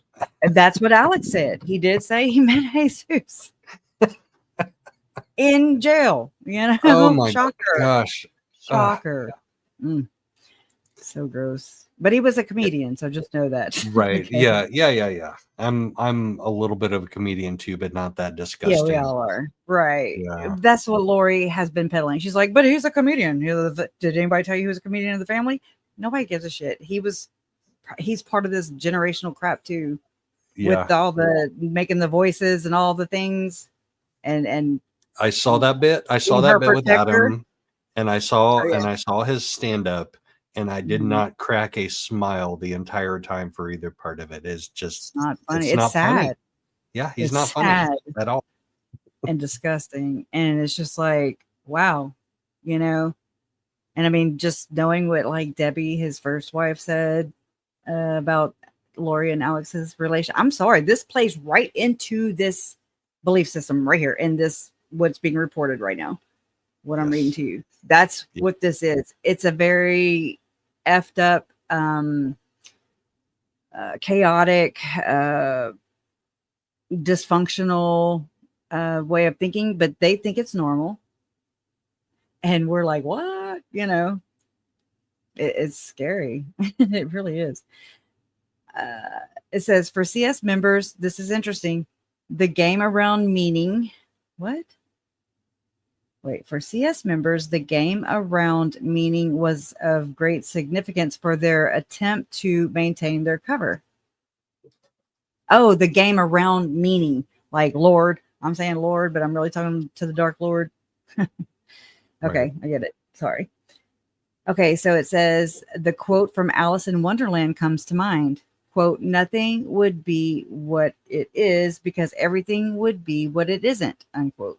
Oh, I'm sorry, not unquote. And contrariwise, what it is, it wouldn't be. And what it, I don't do riddles, suck at them. And what is, wouldn't be, it would. You see? Whatever. I'm sorry. As with all ritual abuse groups, the CS depended on a common frame of reference from which to draw hidden meanings and symbols. In their group, the common frame of reference were the doctrines, ordinances, and culture of the Latter-day Saints. Their children would be raised in the Church of Jesus Christ of Latter-day Saints. where they would learn the primary songs used to convey the earliest forms of doctrinal lessons to young saints. It makes me, I don't know if anybody knows here. I don't think the song that JJ was singing on the bus when he's like, I don't know it, but he's like, hey, I don't know what it is. I just can kind of hum it sometimes. Yeah, And I that just, didn't sound like an LDS song to me at all. okay. That was not. That was not. We can dispel that myth, Okay. rumor, All right. whatever. Thank you. Right Well, now. just a curiosity. Yeah. Yeah. No. Thank you. The same songs and principles conveyed by the songs would in turn be the basis for teaching the mutually exclusive lessons of the CS to the children of CS members. If this was confusing to the children, the confusion worked well within the wider practices of the CS. The adults would play, this is interesting, the scaring game or the opposites game, precisely because they wish to instill in children a dualistic epistemology from which the children could know the world as the CS knew it, inverted. But I want to read I've just passed up some of the, what do you call those things at the bottom? References, bullet, I don't know. I'm just reading from the footnote. A footnote. Yeah, there you go. Thank you. So it's from Victim Statement 1, page 43. It says, we became extremely skilled at hiding our life and talking in code about our family's faith. The titles Christ, Savior, Redeemer, Lord, God, Father, Holy Ghost, etc. all meant Lucifer, Satan. If we had to say anything to another CS member in public, we often said the opposite of what we meant. If we had to refer to the church CS, we would usually call it the group. Anyways, I'm just saying the group too, because that's what the detectives in Arizona labeled it as. Lori and their group. It's a group of 7 guys. Anyways, victim statement number 1 in the Hamlin case, written by David Hamlin's eldest daughter, Rachel Hamlin, detailed the use of LDS songs, materials, and references 3 to 10 times a week in abuse. The use of, quote, as I have loved you, unquote, was coupled with David Hamlin wearing a white sheet, dressing up as Jesus while forcing his daughters to, I'm not saying that, to service his bottom and drink his seed. There you go. Out of his, yeah. Rachel Hamlin. Yeah, I know. I'm sorry. I just want to go over it. No, but and what's particularly disgusting about that to me personally is that was one of my mom's favorite hymns. As I have loved you, love one to another. Love one to another. Don't let them ruin it. Don't let them ruin it, because they will try. Seriously. I'm so sorry. I'm so sorry to everybody who this means something significant to. You know, it's gross. I'm not LDS, but it's gross. You don't do this, you know, but they do this to everything. Whether you're religious or not, they do this they invert everything. They twist it, pervert not it. Just them. I've it. looked at other groups, you know, who are doing this. So it's not just here. It's not just a Mormon problem. It's a world problem. So, okay. I don't want to repeat that ever. Okay. She alleged that her mother started abusing her sisters as infants, stimulating their you-know-whats while singing My Heavenly Father Loves Me, while also employing genealogy, I Am Doing It. That's the name of the song. As she talked about the superiority of the family bloodlines, which Roselle Hamlin and her mother, Karma Anderson, claimed were of royal lineage. Barry, hello.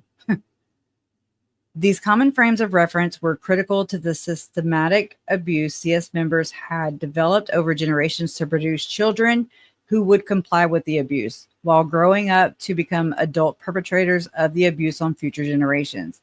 They're spreading the seed. They think their seed is the seed, and it's the seed of Cain. It's the seed of Satan. It's opposite. Okay. It's so inverted, y'all. It's crazy. And I mean, I know this already, but it just is like crazy reading it, you know? Okay.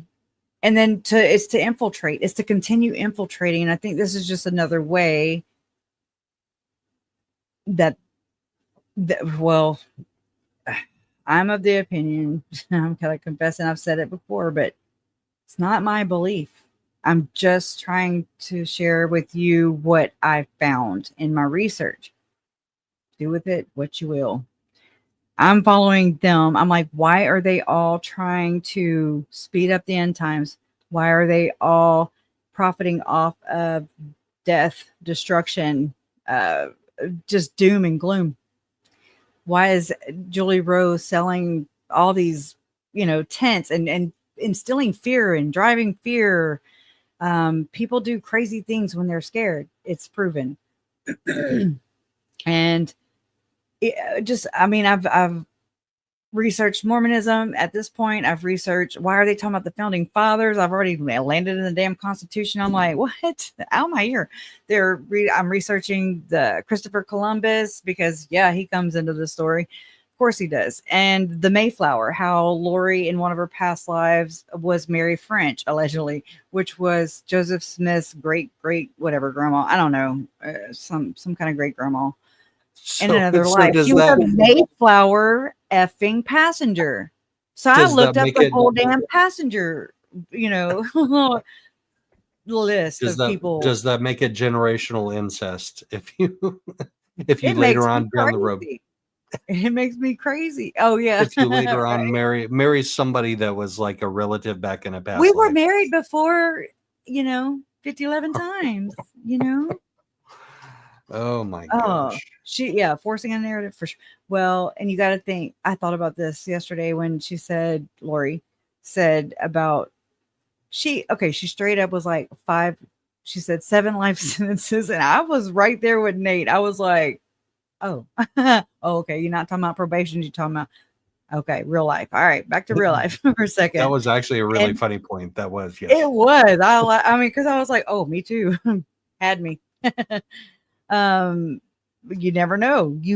And so it's interesting that she starts comparing herself to Nephites again, and that I think is the only reason she tacked on the other 2 future life sentences, that she's preparing for it. She's embracing, she knows. And I mean, I don't know if that's why she was fighting with Judge Bresky about it can't be more time, she's got to be there with the 7. Am I wrong in that? Isn't that what she was arguing about with the stipulation and all that stuff? Yeah. So was she just like, oh yes, I'm gonna be like the Nephites with the 7 death, whatever penalties, sentences, and they're still roaming earth? And I'm like, how they are with semantics. So I would say, yeah, that's death penalties. I would just F with her like that. Don't give it to her. Because she's likening herself to, I'm not gonna say biblical because they're not biblical. I don't even think the Nephites existed, but that's just me. I don't know anything. I wasn't there. What is she doing? No, but there was a biblical character that was quote unquote. Thank you. Quote unquote what? Oh. What's the word? What's the word that she's claiming to be an exalted Nephites. being? Oh, translated beings. Yeah. Translated, yeah, yes. There was supposedly one that was in the Bible. Mm-hmm. Thank you, babe. Ew. Oh, it's flat. Oh, gross. I got the caca in. Or is it tea or what is it? No, that's not. No, I will. No, babe, I'm good. I have one. Thank you. Love you. Peace. Okay. Yeah, the translated person. It's not her. Okay. I've heard the 3 Nephites, and I'm like, oh my God, is that President, Nelson, Eyring, and Oakes? Who the hell are these people talking about? I've tried to, figure out who they're talking about, what they're talking about, why. It's been a challenge for sure. But I find it interesting. Do you want to see that? I have that part of the interview pulled up. Do you want to see that? Yeah. Don't kill yourself trying to do it. Not on my behalf. I liked how Uh, Megan read it. I was like, okay, I'm here for this. I'm here for this. right. Yeah. I got to get back to StreamYard. Where is StreamYard at? What I know. tab? What It needs tab to do be I have? red. Uh, It's one with the speaker and the thing. all right, hold on. I got this. The 7 life sentences, like not 7 dispensations. Oh, and the 7 gatherers. I just thought about that too. How everything, and then there's other things listed as the 7 missions they had to gather all the righteous members, go live in the white camps where Mike Stroud actually does live in Arizona. Yeah, keep on jogging my memory. Sorry. You there? And here we are in a jail. How did you get from there to here? God put me here for his purpose. Oh my, like right out of the gate. She hits us right out of the gate. She hisses. I just heard her hiss for the first time. I did really. too. I did too. Ugh. Right out of the gate. Like if I could. All right. I'm just going to hit play. I'm not going to. Yeah, we could go on and on. Yes. And so you know who he needs? He needs somebody who's the life of the party, somebody who teaches the girls how to work out, somebody who teaches the girls how to have fun and dance and do all those things in this, the worst jail in the country. She's a resident there. She's one of the population. If we're speaking, she's one of them. She's one of them. And yeah, she, I think I'm gonna have to do a separate live where I just like stop every 30 seconds and just laugh. Yeah. I think we're still not over it. I think we're over her. We are over her, but we're not over this. Yes, thank you. I've already listened to it. You've probably listened to other people break this down too. I mean, even not just listening to it again. That's how I work. That told y'all that's what I have to do. I listen and I catch things. I fired it up. And the very first thing, like right off the bat, she's got me rolling on the floor. I mean, but by the time we're ended, we're reeling. Okay. We're like, oh my God. Yeah. She is somebody to come in to the world. She's disgusting. Disgusting. If I'm gonna be describing, look at that. So she spent this entire interview. This is the perfect picture for me. She spent this entire interview with Nate with her nose in the air and that little Shih Tzu ponytail up on the top of her head. And she tightened it. She was interview.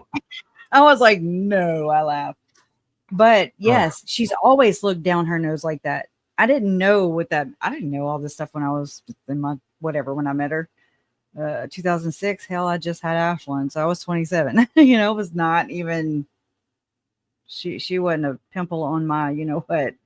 I mean, I'm just saying, like, it just whatever. She may have been competent to assist in her own defense, but the butter did slid off her biscuit. She's like a British overload. There you go. The cheese has slidden off the cracker. It's gone. Right. Worst jail in the country and strengthen these women. And I'll tell you what happened. We used to have this wonderful lady, and she used to come in, and she's from mental health. She used to come in on Tuesdays, and she'd be down there, and she's blonde, and she's really cute. She's really fun. She's bubbly like me.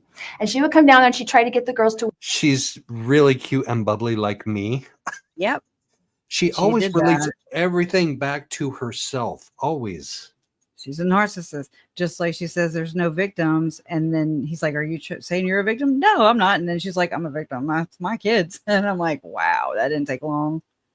Didn't take long at all. No, it didn't. And I think we're getting ready to hear the 7 Life thing. That's where I started searching, and she takes me down these trails. An aardvark. I don't know what it is. She's not work out and give them coping mechanisms and talk to them about stuff like that. And half of the girls didn't like her. They thought she was annoying, and they were waking her up and stuff like that. Because you know why? She wasn't one of them. She wasn't one of them. But you know what I have? I have 7 lifetimes. I have worse. So you're on your 7th life now. No. I'm saying. No. No. Yeah, her shoulder shirt. Yeah. No. Like she just I put her damn hung calves. put her handcuffs on, handcuffs. I can't even say it. She's riveting. Like she just pulls all the shit out of you.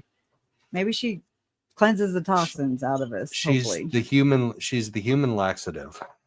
There you. Oh my God, that is really poetic. Speaking of toilets and portals and oh my, yeah.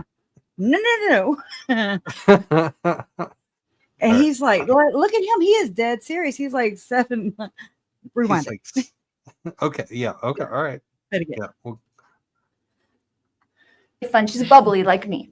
And she would come down there and she'd try to get the girls to work out and give them coping mechanisms and talk to them about stuff like that. And half of the girls didn't like her. They thought she was annoying and they were waking her up. okay, but that also means that half of the girls did like her. So Lori is Right. Black and white. like Black and white for real. It's true, and don't though. like. Oh my gosh, yes. I didn't You're either realize for that. me or against me. A wheat and tear. Aval is big on the wheat and tears, y'all. They talk about the wheat and tears. Right. Anyways. And Mike Watkins talked about that actually on his interview with Lauren. Yeah. And also her dad, Barry, in one of those papers, court documents to fight for Stacy and Melanie against Steve at that time, he said like a thief in the night. And I was like, that's another one of them code phrases. Keep on 95%er, 5%er, come on, bloodliner. Right. We all got to gird up. We got to gird up our loins for this interview. Or if you're a lady, you can girdle up your loins. It was an accident one time. I said, girdle up your loins. And I was all confident and stuff. And I was like, oh my God, I just said girdle up your loins. And so I'm the female. We're going to girdle it up over here, girls. And then he's a male. Joe's a male, so he can gird them up. Anyways. I'm going to gird up my loins. Man, how did her and Chad, like, and I don't want to think about it too long, but how did they kiss? Okay. Because her nose would be in the way and his chin would get there way before his ass, I mean, he's just like, what'd they do? Like collapse like a Russian, what do you call those things? The Russian nesting dolls or whatever. And I mean, like, his chin is there. They had to turn like 40. They had to turn at least 45 degrees off of due north. You would bite them in the back, He went 45 degrees to the right. She went 45 degrees to the left. Don't say degrees right now, because it's 33 degrees, Joe. Freemason joke. Okay. I get it. And then that's right at 45 degree. Isn't that raising your arm to the square? Oh, that's 90. That's 90. 90. Damn. See, I sucked in math all the way around. I did. I think she did too. I think she did too. How many think that she's actually talking about herself not liking this lady? It just sounds right up her alley. It makes me wonder how much she's talking about these ladies. How much is that her, Right. And not these ladies. She thinks, okay, so here's the thing. She thinks that she's the center of attention at Estrella. Savior. Like, she's the savior. They all have this complex, Joe. And that plays into, I believe, Mormon. And I mean, I'm just saying this because this is where I've studied. I'm not trying to demean anybody, but just trying to be quick about this, because if not, it'll take 10 years to say it. But when you are constantly told, and you can see this in Ruby Frankie, you can see this in Jody, you can see it in her. There's other criminals that are Mormon, that have done. Anyways, there's other criminals that have done this that are not Mormon. But when you say it's Satan's out to get you. She has said before in one of her preaching from the pulpit moments that are caught on tape, where Satan has been after her since she was a little girl. And that's very interesting.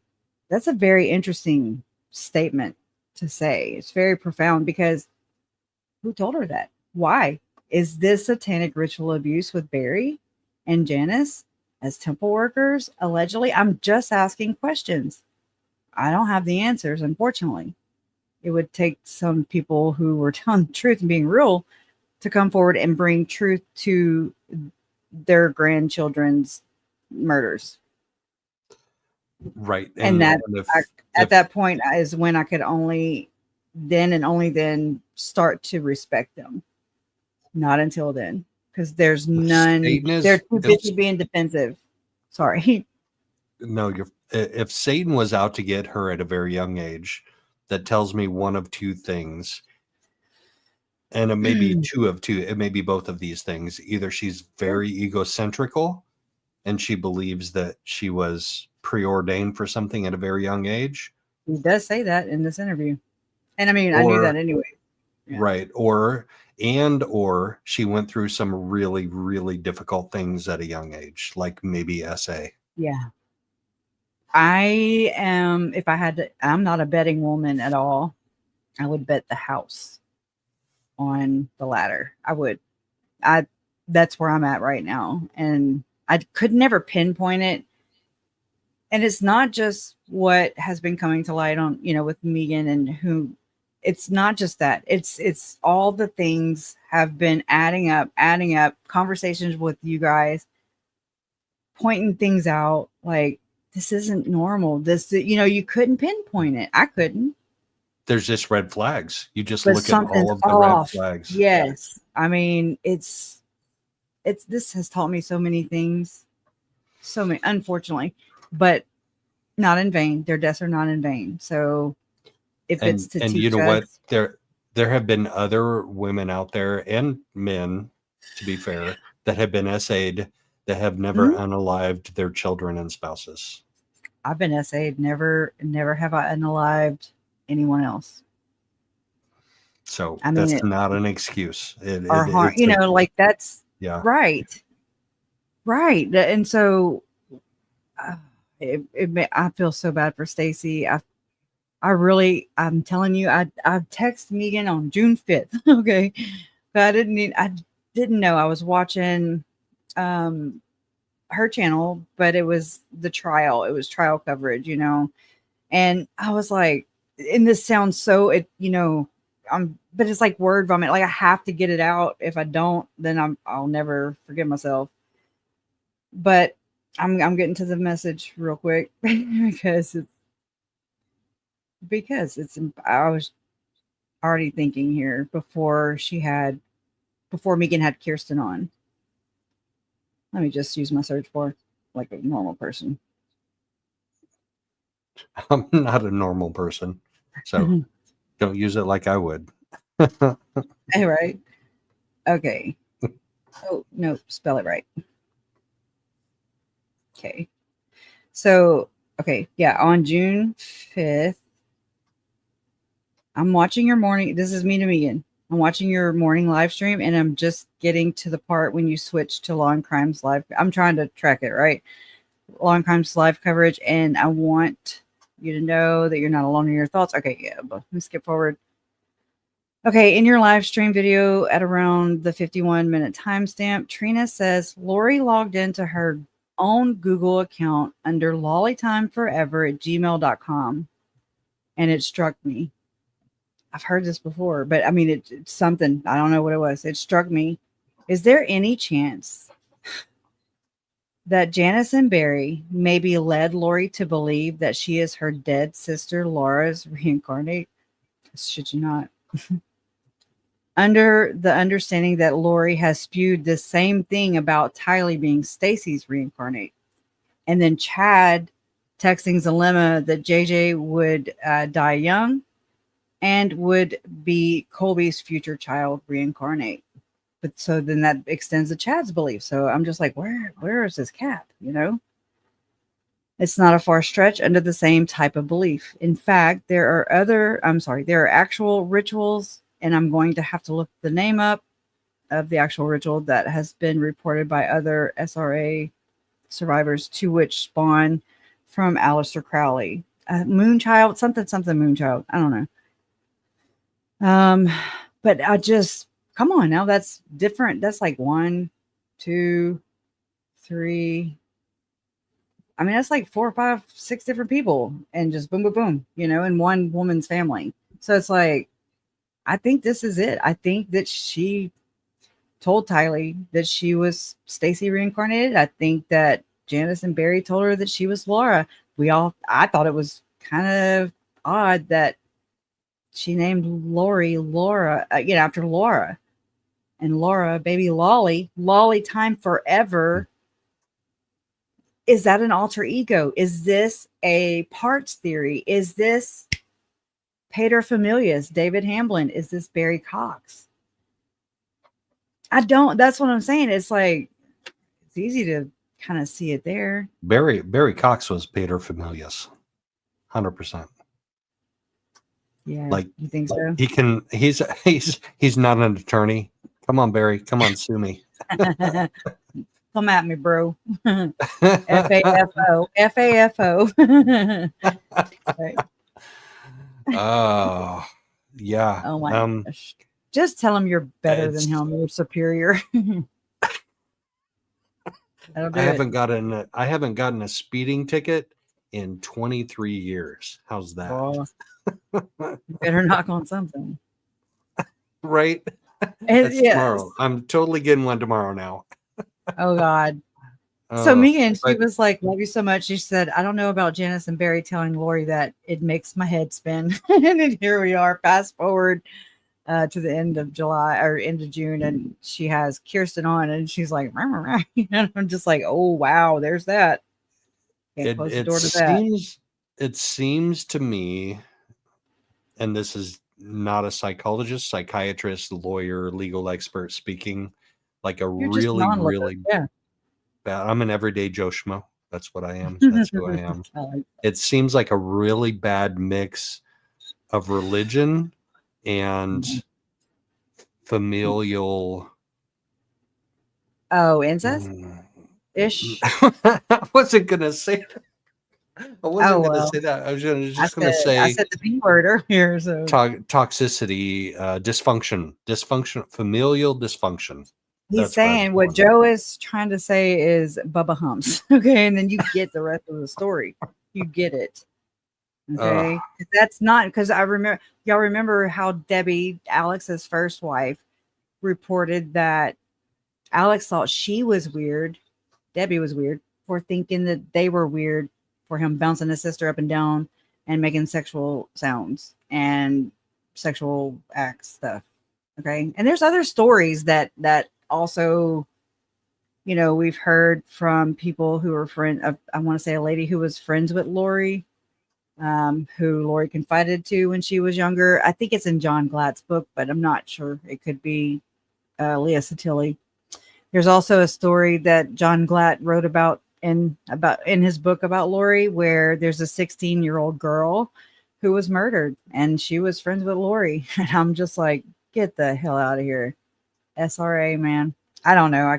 I'm not. I haven't done the research into it, so I'm just repeating. But something about a boyfriend. I don't know. I don't know it enough to speak any more to it. But it's just when you start kind of factoring all these things in, this doesn't seem so crazy. I'm just like, and it doesn't, and it does at the same time. It's like because it's so messy. I think. Yes, exactly. My mind can't grasp it and put it all together. Right, a hornet's nest, like Steve Cope said about the Cox family. He alleged that the Cox family he said that Stacy said, I don't know, that the Coxes were a psychological hornet's nest. And that's what Remind everybody who Steve Cope is. Remind everybody. Stacy Cox Cope. That's Lori's 31-year-old sister who died. That's Melanie Boudreaux Pawlowski's mother. Steve's ex-wife. And Megan was there to see her. Yeah. Unconscious and taken to the hospital. Yeah. So I was wondering, like, is Alex, like, was he the angel of mercy that night? I mean, what is he doing and why? And then it's like, just let Alex take I'm just saying this because this is how they act, in my opinion. Let Alex take the trash out. We'll just look this way. And then we don't have to be guilty or feel guilty for it. Lori could be saying that, like her and Chad didn't cheat on their spouses because James and Elena did. I don't know. James and Lana were getting hot and heavy on that couch right there by Bruce Porter. You know, I mean, are these parts? Are these? I don't know. I'm just sitting here spinning things. Was James bouncing Elena on his knee and making noises? I don't want to think about you it. just made me picture it. Did you see my eyes shift up and to the right? Okay. I was like, and I didn't, and I backed out, and I shut that damn door, threw away the key. Shame on you, Joe.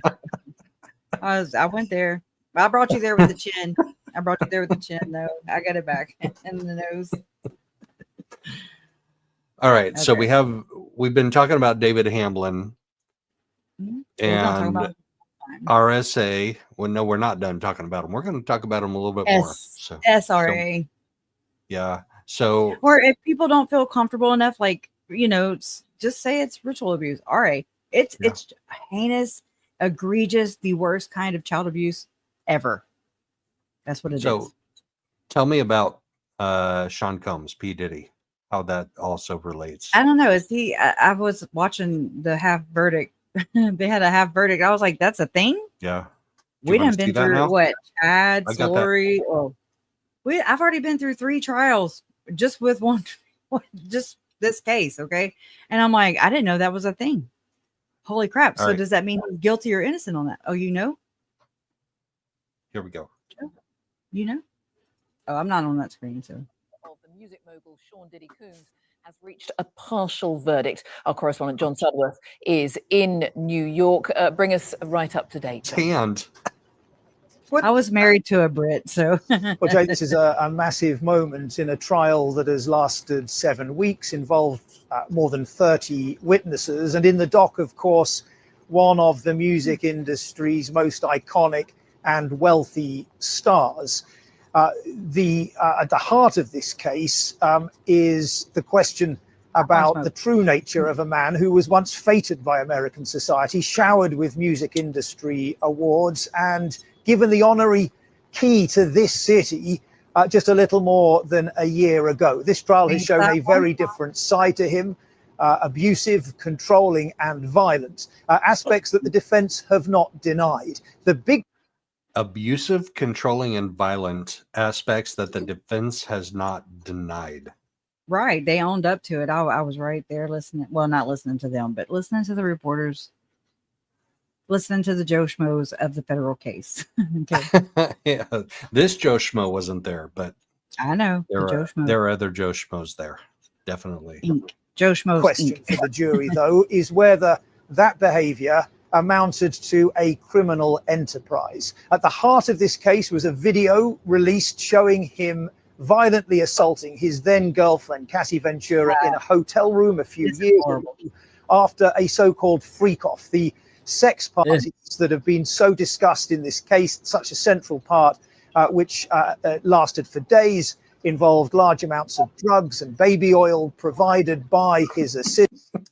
I'm sorry, that's not funny, but he's English, so I was married to a Brit. I used to have to watch my in-laws' mouths when they talked. I was like, "What did you just say about Iraq?" Like right. But he just said large amounts of drugs and baby oil. And I even learned that because they were shipped from different states, that counts. I was like, "Oh my God, that is wow!" Like you can count that as another federal count, right? Yeah, or not a count, but just to find him guilty on. It's in the jury instruction. Okay, like another charge? No, not another charge. Just you have to find one or more of these elements. Okay, and it can just be something like distribution of drugs or whatever.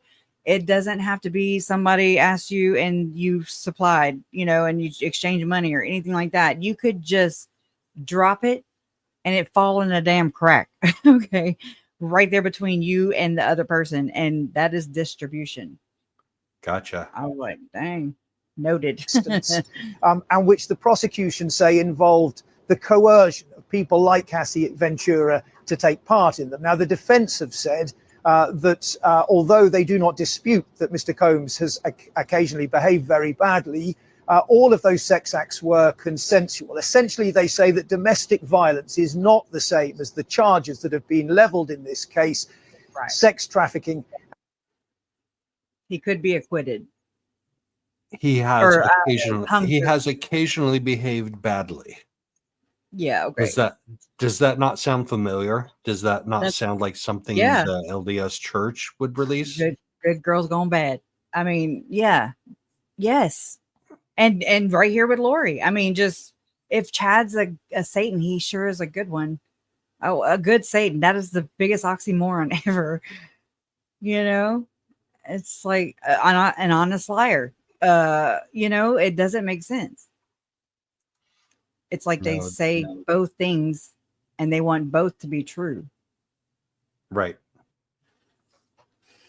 And racketeering. Now, what we've just heard, Jane, is that the jury has reached a verdict on the sex trafficking charges, but they are yet unable to reach a verdict on racketeering. It looks as if we're not going to hear that partial verdict tonight. They're going to be sent back out. But certainly this is huge news for Mr. Combs and his team. They gathered in court looking very worried about this. He refused a plea deal, don't forget, at the beginning of this trial, betting that the jury would side with him. We are very close to the moment of knowing whether that bet has paid off. John Sudworth, thank you. Thank you. All right. That was BBC. Showing love you called to it. Brit, man. I love that was such a fascinating. My daughter's half, you know, and so she gets the best of both worlds. I mean, and plus I ate my mother-in-law. She made the best shepherd's pie. I was pregnant with Ashlyn, and she sent me home with 2 shepherd's pie, and only one of them made it home. Okay. I love shepherd's pie. Like literally, that is one of my top 10 favorite dishes. Comfort like food. Yes, if it's done right with the mashed potatoes on top, just she's British. Still has the accent and everything. You know, your mother-in-law or your daughter? My daughter does not have it. Her dad lost his accent when he was 8. He came to the States when he was 4, and his mom and dad still have it. But his dad, he'll sing country and he sounds just like, I'm like, what? He sounds like an American. You know, it's weird. Or I was not weird, but just I'm like, whoa. Right. He doesn't sound British. No, I mean, not when he sings, you know. Right. But no, they're very thick Brits. They're from Cambridge, Essex.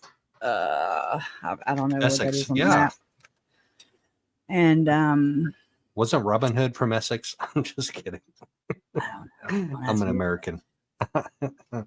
Okay. Right. So if you're gonna talk about that, you have to answer some questions here. So Nate Eaton hasn't offered to interview you, so I'm gonna do a little quick 5-minute Nate Eaton style interview for you. Are you ready? Oh God. Okay. You have M&Ms? I do, but I have to ship them to you, so they're not gonna get there for like 3 days. All right. Damn it. I like Reese's Pieces better than M&Ms though. Just myself. I'll take both. I'll take both. Okay. Anyway. Tigers or Roll Tide? Roll Tide. Oh, God dang, you got me. Tigers. Oh my God. Oh, on the very first try? Oh my God, you tripped me. Yeah. Tigers. Oh my God. That's how long I've been in Mormon land. Okay. And I say that. I mean, oh my God. I used to watch college football like religiously, and I watched the Tigers. Go Tigers, Geaux, purple and yellow, gold, whatever.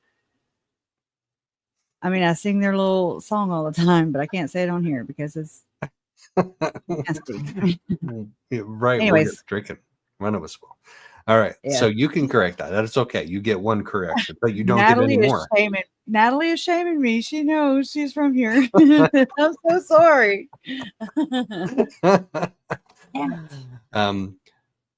Bobby Hebert or Drew Brees? Who's Bobby Hebert?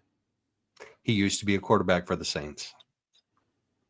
I don't know him, but I don't remember good. him. Then Drew right away. Brees is the right answer, right? You know Drew Brees, right? Yes. Yeah. Did you know that Tyson Hill played for BYU? Taysom Hill, And yes. then he came and played for the New Orleans Saints. He went from the Saints to the real Saints. he went from the BYU Saints to the real Saints. Yes. To the NOLA. Yeah. Yeah. Allegedly. He's a good multi-position player. Yes. Taysom Hill. He's really good for fantasy football because you can draft him as a quarterback or a wide receiver or a running back. Any of those. We'll take your word for it. All right. Captain Crunch, Peanut Butter Crunch, or Cinnamon Toast Crunch? Captain Crunch with the berries.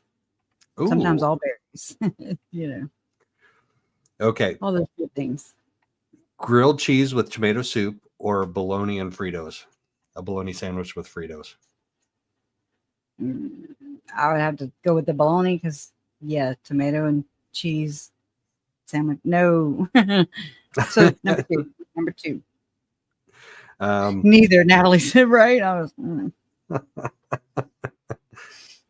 Sweet tea, unsweet tea, or Coke or Pepsi? Coke and sweet tea. It's both.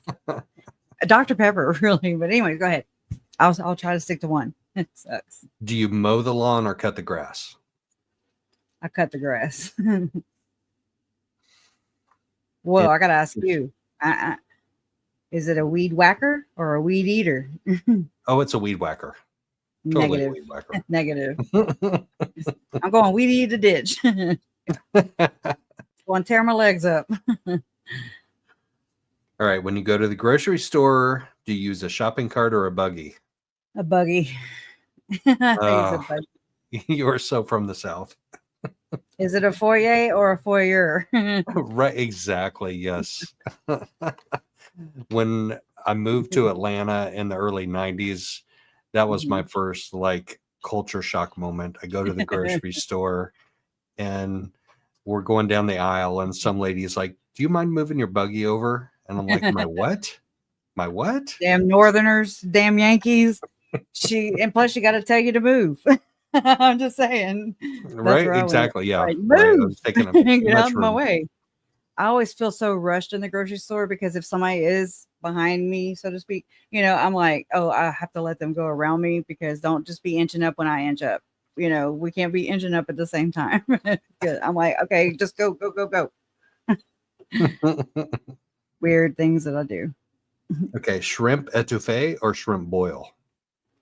Shrimp boil. Shrimp boil. Bowl. No, I like that. Shrimp boil is better. It sounds like authentic. It's so good. I love that. Now that's probably what I'm gonna have tomorrow. Thank you. You got me with the crawfish too. I ended up having crawfish, and they were out. They were almost out of season, so they were not good. They were hard. They were chewy. I don't like that. Right. So. Rubbery. Nobody likes rubbery crawfish. Not good. Yeah. I don't like chewing. Okay. Fat Tuesday or Ash Wednesday? Fat Tuesday. Mm-hmm. It brings you to Ash Wednesday. Right. You get both, right? You get both in one. It's Lent. Yeah. Because then you have to give something up for 6 weeks. Okay. Last question. Oh, no. 2 questions to go. Gumbo or jambalaya? Gumbo. My mom's. Oh, I like jumbo. I like pastelaya too. Okay, go ahead. No. Keep going. No, but I love pastelaya. It's so good. Just with pasta. That's all. What's pastelaya? Instead of the rice, you use the pasta. Like really? I've had it with bow tie and sausage. I make jambalaya at least once a week. The boys love it. Gone. It's for sure going to clean the pots, but yeah. I've never made pastelaya though, so I don't really know. I can't really answer your questions. I don't know what I'm like. It's got sausage and the pasta. The bow tie pasta is what I had, and instead of it being rice, which is the main thing, you're exchanging that for the pasta. Yeah, right. But I'm a starchy hoe, and I love starches. Can you tell? I mean, it's just no. It's like, oh, I want the baked potato. I want not really a bread person, but I'm not really a meat person. Like I like the gravies, but I can pass on the meat unless I want to. You know, it's weird. I'm weird. All right, Yeah. last question. Last question from Nate. Ooh. Do you swear to tell the truth, the whole truth, and nothing but the truth, so help you God? Amen. Or don't flatter yourself. One cracks me up. The other one's like, I'm going with my mom on this one. Yep. Amen. Amen. Amen. Take them damn boots off. Amen. Figurative earrings. Straight up. And when she told me, and she didn't have to tell me that, but when she did, I was just like, because I could picture it. Just being like, get me up there. I promise to tell the truth, the whole truth, and just having that adrenaline. You're about to face the woman who murdered your grandson and your brother, and face to face, that's what you've wanted for 6 years. Not to confront her and be an asshole, but I mean, if this would have happened that many years ago, we wouldn't be here. If she wasn't a conniving, using her kids as pawns, you know what? You know, she's a bitch. She's, yeah. Anyways, we can go on and on and on with those names, can't we? I can. Your mom is the goat. Yes. And I'm a better interviewer than Nate. I'll just say it right here. I'm gonna drop it right here. Come on, Nate. Bring it. Oh man, the lawyer, you know, he was on there earlier, right? I haven't seen it, but I'm like, okay, how many views in 18 minutes? Holy cow! You know, it was like, I'm trying to think. It was like, it was a lot of views. I was like, I don't remember. Yeah, 58,000 the algorithm is weird because I have like 3,300 subscribers, for which I am very grateful. Thank you to each and every one of my subscribers. Thank you so much. And, you know, I'll get 50 to 100, sometimes 200, sometimes 1,000 people watching a particular video. And then you have somebody that has like 1 million subscribers that gets like 1,000 views. 200. Yeah, it's very Yes. low. Yeah. I have this like a loyal community, and I love that, you know, like tried and true, you know, and you notice when somebody's not there, you know. I'm just like, where's such and such, you know? It's just like, haven't seen her in a while. I wonder if she's okay, you know. Yeah. I never was like, I'm gonna be friends with people I've never met before, you know, and everybody can just pass on through and just say hi or not.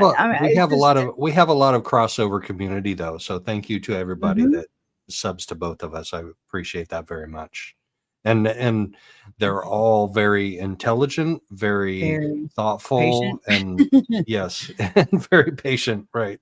And humorous. They have humor too. I know that because you have to, especially if you come back from, I'm like, either I'm loved. You say I'm loved, but I'm like, or are you a glutton for punishment though? Are you sure?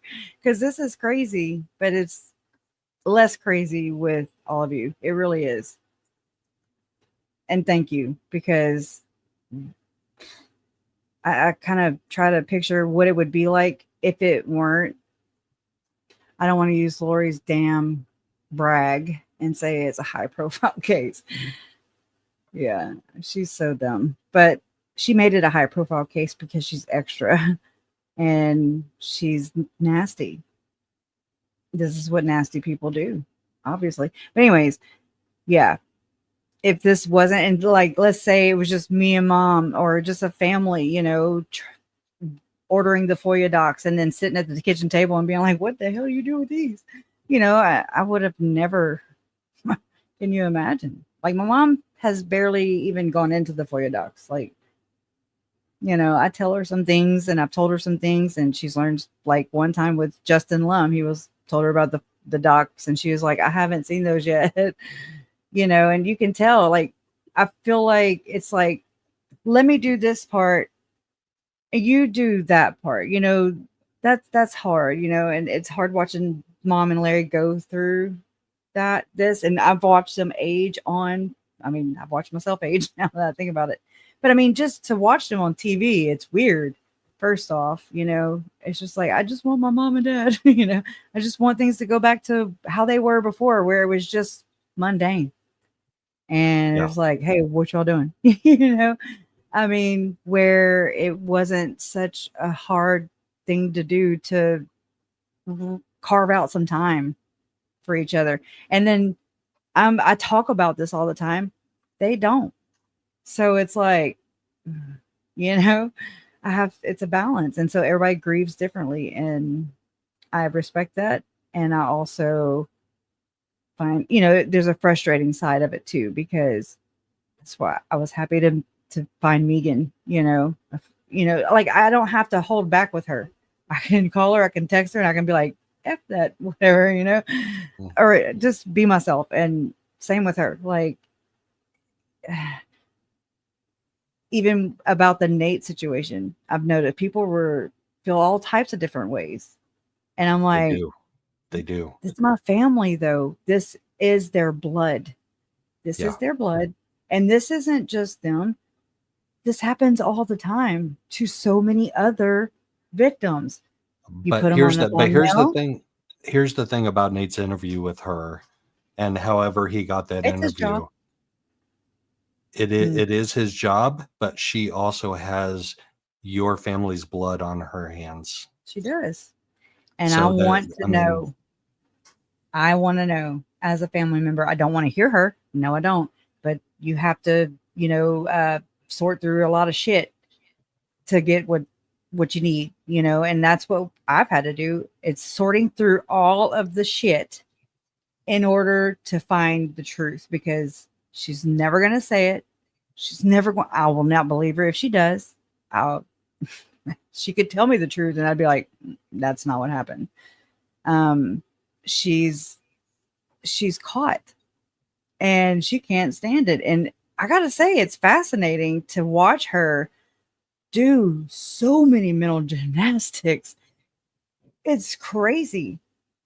So if you had 5 minutes with her, what would you ask her? I'd beat her ass. I've already.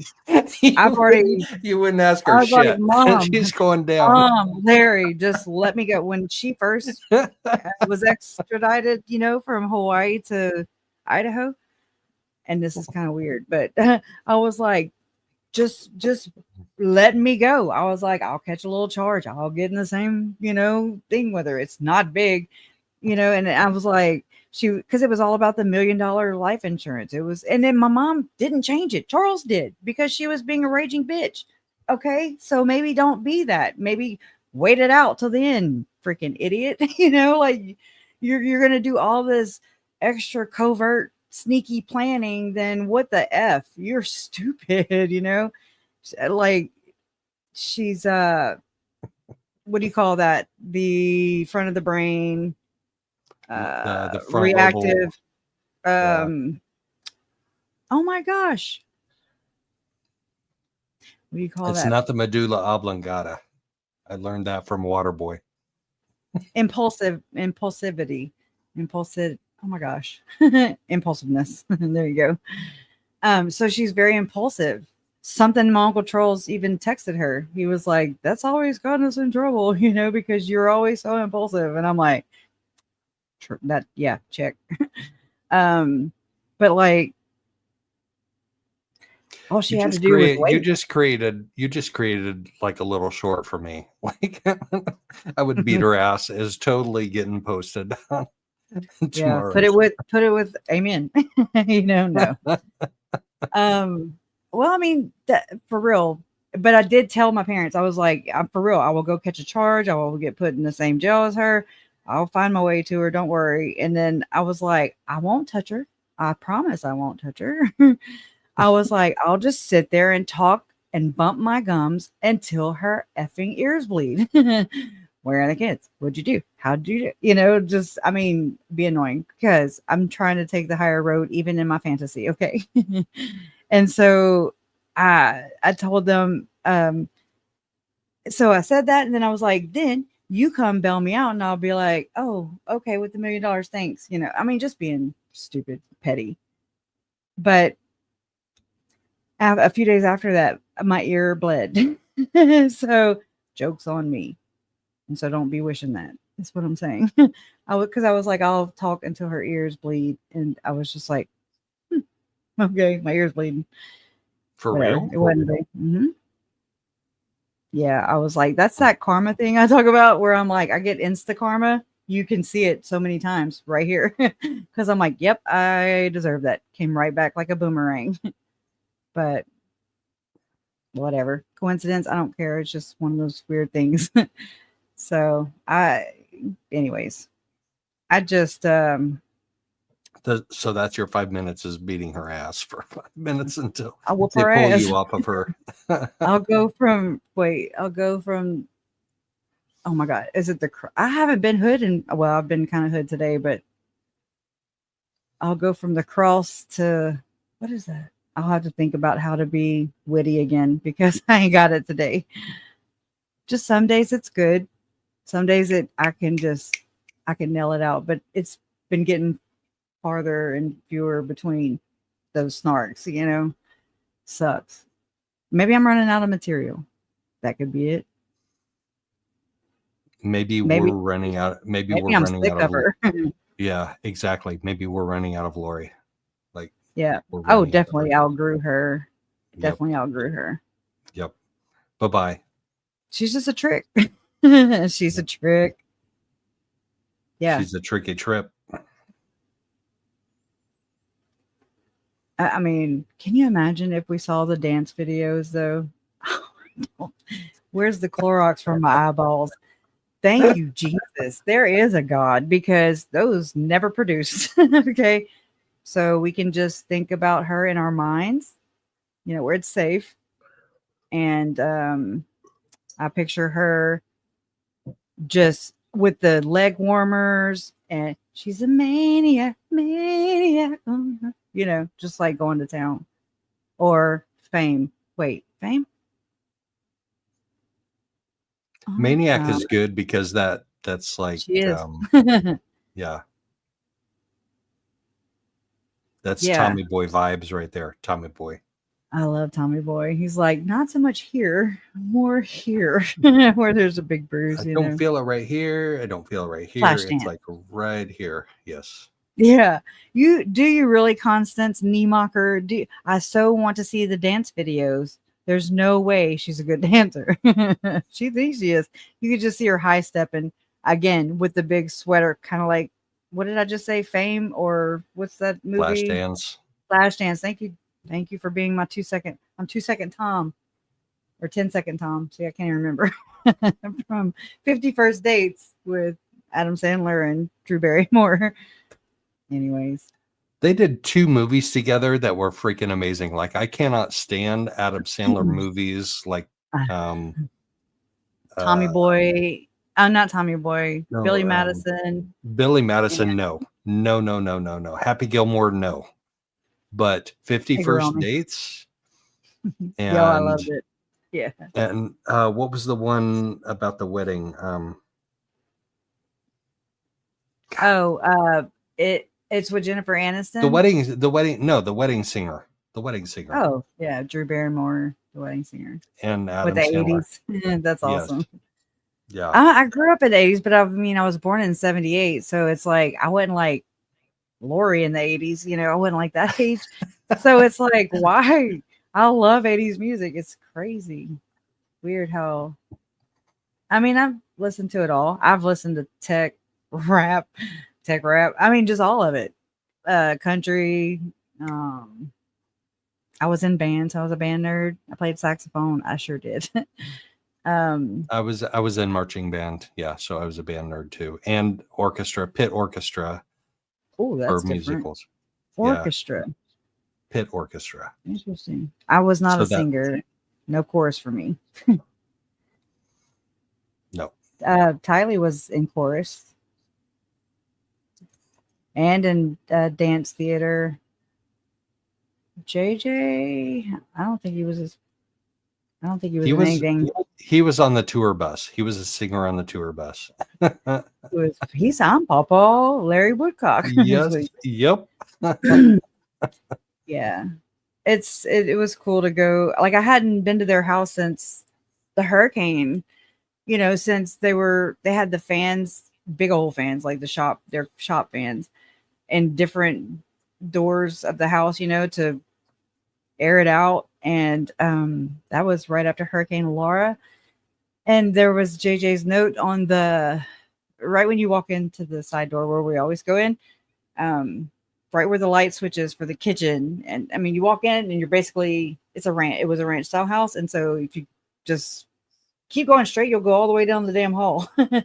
and so it splits straight down the middle. And so the living room and the kitchen are all one big room, And so right here by the lights, there was a yellow Post-it, but a kind of bigger one. And it said, it was JJ's writing, and he was like, "This is my kitchen. Don't come in here." Something like that. And it was flapping like it was the fan was loose, making it loose, and it was going to end up flying away. So I grabbed some tape and I taped that sucker down. So couldn't lose that, that would suck. Yeah, it would. I see a lot of myself in him.